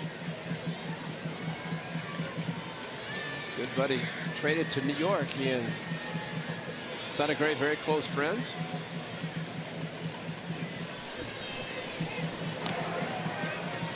Yeah, they were. They got tight. A lot of golf together, hanging out.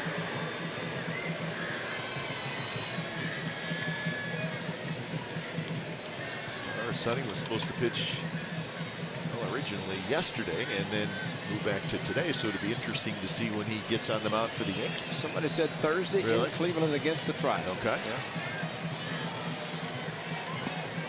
So that'll be a little while for Sonny. It will. He pitch Wednesday in Toronto? Tuesday. Tuesday, that's right. Tuesday. So it'll be a week plus 2, so 9 days in between. Now he and Cotton were on the same program, pitching Tuesday, and both, or either one, could have pitched yesterday. And not a bad idea to hold him back. Understood the Yankees might have said, hey, why don't you hold him back just in case, because we'd like to have him. But if he had pitched yesterday, he'd been pitching Friday in Cleveland. Or wherever the Yankees are going to be on Friday. Yankees won again, 7-3 over the Tigers in New York. 10 games over 500 and a half-game lead over the Red Sox. So Sonny is jumping right into that Yankees-Red Sox AL East rivalry. Be a fun division to watch the rest of the year. Rays hanging around.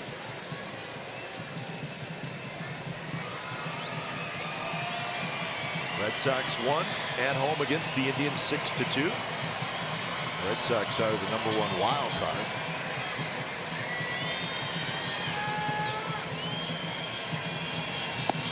And a 4-pitch walk to Chris Davis. And Bruce Bochy's coming out. 28 pitches for Crick.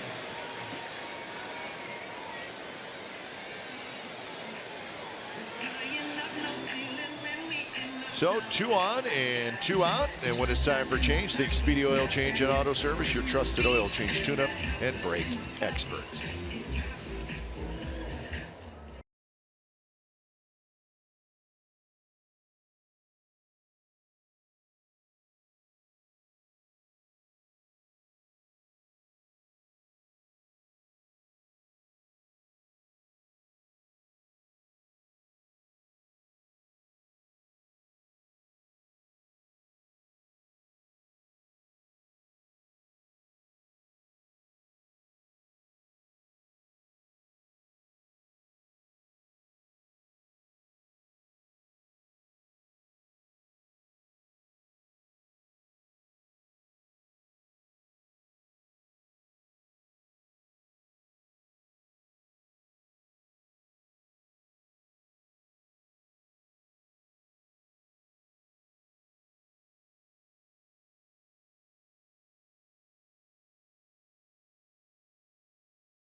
Copyrighted telecast is presented by authority of the Oakland Athletics and may not be reproduced or retransmitted in any form, and the accounts and descriptions of this game may not be disseminated without the express written consent of Athletics Investment Group, LLC. So the A's trying to add on here in the bottom of the 8th inning. They got a couple of runners on. 2 outs. Yonder Alonso stepping up. Welcome to the Beast Bay. That is the t-shirt giveaway tonight. You get a Hella Hustle towel tomorrow. Get a bunch of them. Yep. We'll be up here waving them. Sure. Well, I mean, you and I probably will not be waving them. Why not? You want to? Yeah, we'll give one Joe McCarthy. Really? Son Jack. Does Jack come back tomorrow? Yes, we'll give him one too. All right. I didn't know that that's the way we were going, but if you want to wave a yellow towel, I'll do it with you, Ray. Maybe you can wrap it around our heads. Like a bandana or something. The hard-throwing Hunter Strickland with a very good fastball. See the saves 1 for 1, but right now he's trying to add on. And Chad Pinder is the pinch runner for Chris Davis. And that one not close. 2-0. And what's interesting about Chad Pinder, which is good because it was a hamstring injury, they put him on the shelf. Put him on the DL, and he is into pinch run at first base, but says he learned a lot. And hopeful that Josh Phegley caught his oblique injury quickly enough that he's going to be limited time on the DL. So 2-0 to Yonder Alonso. Swing and a miss on a high fastball. Giants pitchers have walked 8 tonight. They've struck out 4. If you have twice as many walks as strikeouts in a game, as far as being the pitching staff, that's not good. And you're trailing about 1, and 3 of those walks have scored. That is not good. There's your difference. And now it's 3-1. Kane walked 3, Osich walked 2, Contos walked 2, Crick walked 1. And Strickland is behind in the count 3-1.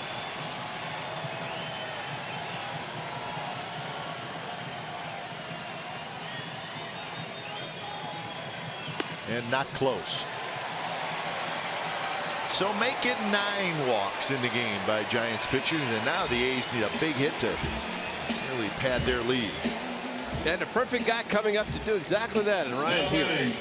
Designated hitter, number 25, Ryan. So here's Healy. I hope so. I won't be able to say hello to him.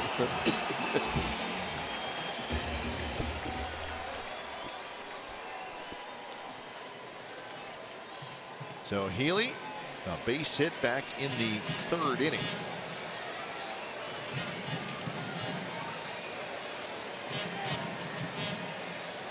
Strickland, outside of the strike that he threw, he was not terribly close with any of the pitches that were called balls, so he doesn't have a choice now. Healy knows it.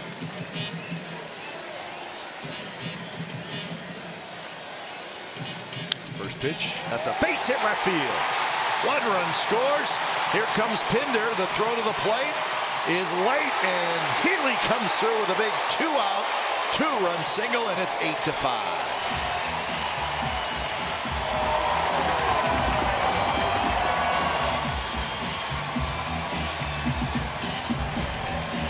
A hanging breaking ball. First pitch, floater.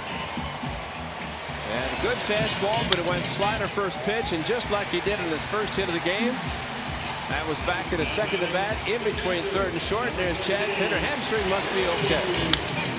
And Ryan Healy, he'll smile now. A couple of hits. Joyce scores easily. Right behind him, Pinder.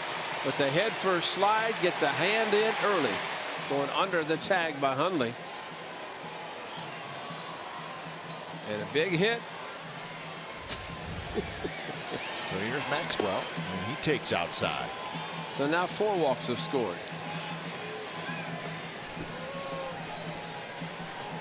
And 2 more inherited runners scored. Yep. That's right.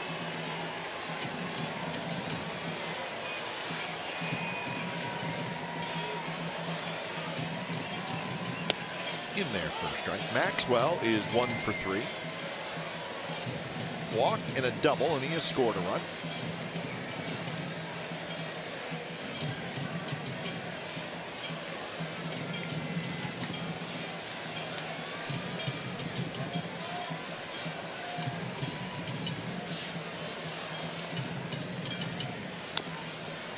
Right off the end of the bat, rolled toward the A's dugout. So 1-2 the count. Both those runs charged to Crick. Every pitcher that the Giants have used tonight, outside of Strickland, has allowed at least 1 run.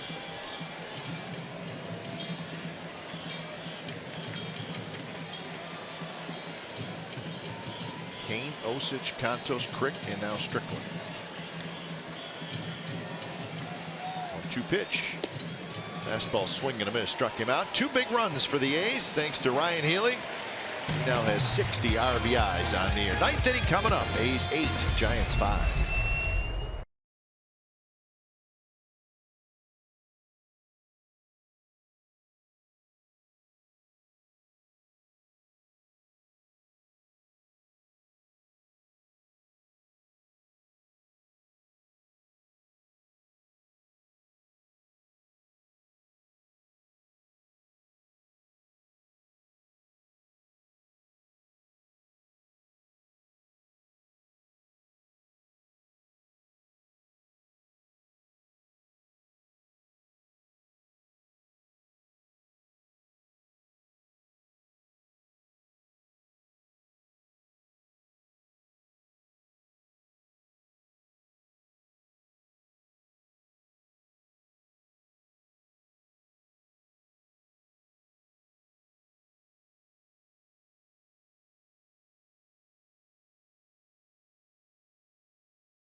Right after the ball game, Brody Brazil, Jose Canseco, and Dave Stewart bring it to you.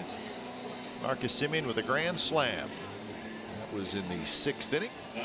A's with a couple of big runs in the bottom of the 8th, all with 2 outs. So Blake Treinen comes in. He's the 4th pitcher of the night for the A's, and he'll try to save it. Save it for Paul Blackburn.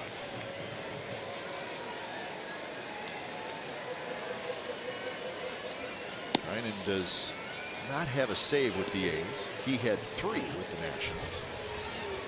So when it's time for change, think Speedy Oil Change and Auto Service, your trusted oil change tune-up and brake experts. 2-0 to Nick Hundley. Hundley, Hernandez, and then the top of the order, Denard Span. Although the switch hitter has, a pinch hitter has come out. Miguel Gomez, who is a switch hitter.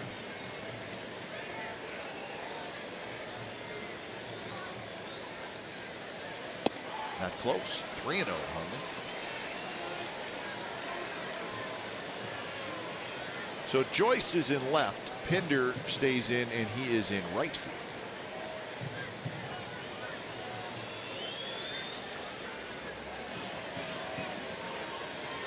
Three-0 pitch is a strike right down the middle.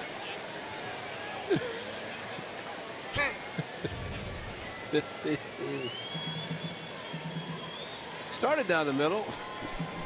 A lot of movement. I didn't think it ever saw a heart of the plate at all.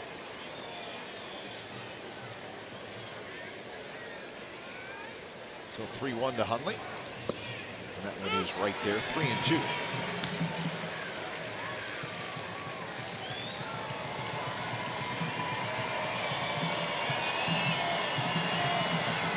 Miguel Gomez.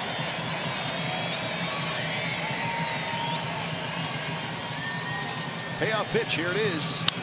It's chopped over the mound, and it's going to get through into center field. So Hundley with a leadoff single.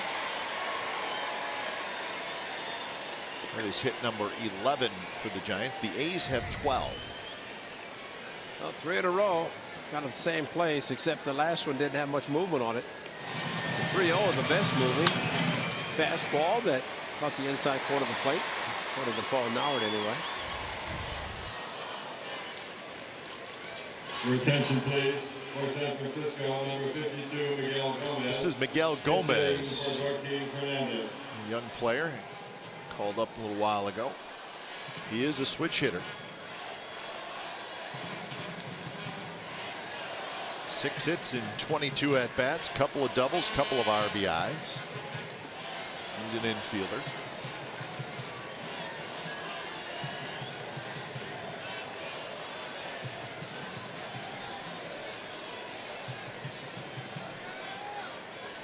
So Hundley, the runner at first.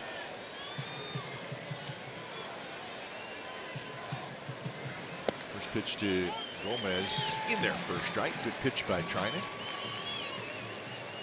Well, Liam Hendricks, one of the heroes tonight, an inning and a third.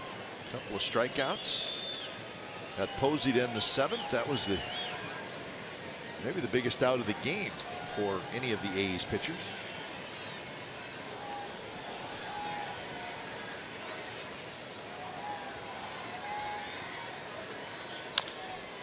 Chopped slowly. Alonso has it. He'll throw to second to get the out there. Please make sure to get one. Well, momentum of Alonso taking him towards second base, able to just flip it to Marcus Semien. No chance for 2, just get the 1. And by stretching at second, that's what he did. So now to the top of the order in Span, who is 1 for 4. And an RBI single in the 7th inning. That's when the Giants got it close to 6-5.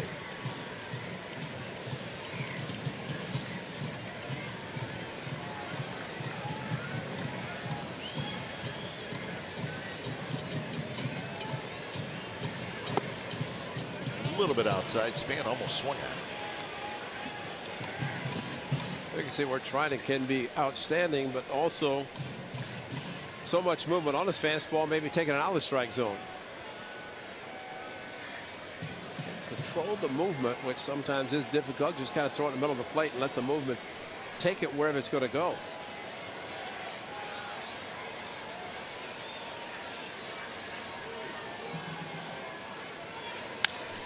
That one is lined toward right.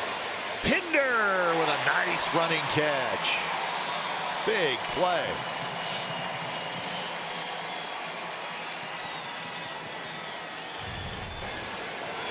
Well, a very good athlete, and he shows it on this play and able to take the first step. I wonder if he thought that was the 3rd out. Started to run in. Caught it, and number 12, Joe. I think he realized that that's the 2nd out. Kind of ran in and then flipped the ball back in, but his momentum took him that way. But excellent play by Pinder. I don't think you're going to spend a month on a deal and come back thinking, not know how many outs there are. So here's Panic. Trying to wrap it up for Blackburn. This pitch is outside.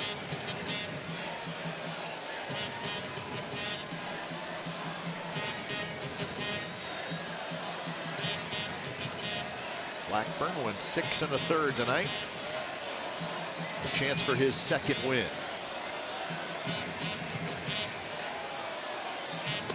That's high, 2-0. Brandon Belt is the on-deck hitter.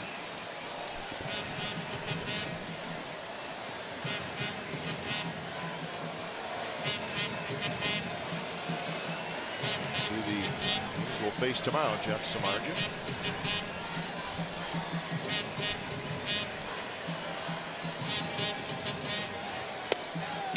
strike. Nasty pitch from Trinan.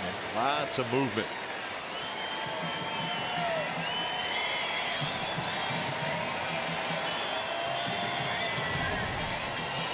Take it, throw it right in the middle of the plate, and just throw 97 with movement. That's outstanding.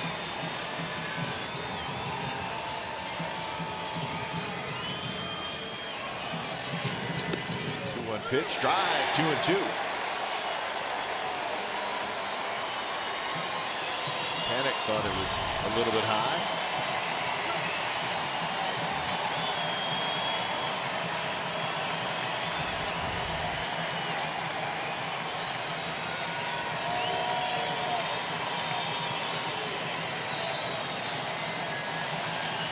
Two pitch, here it is. Swing and a miss on a pitch in the dirt, and that's the ball game.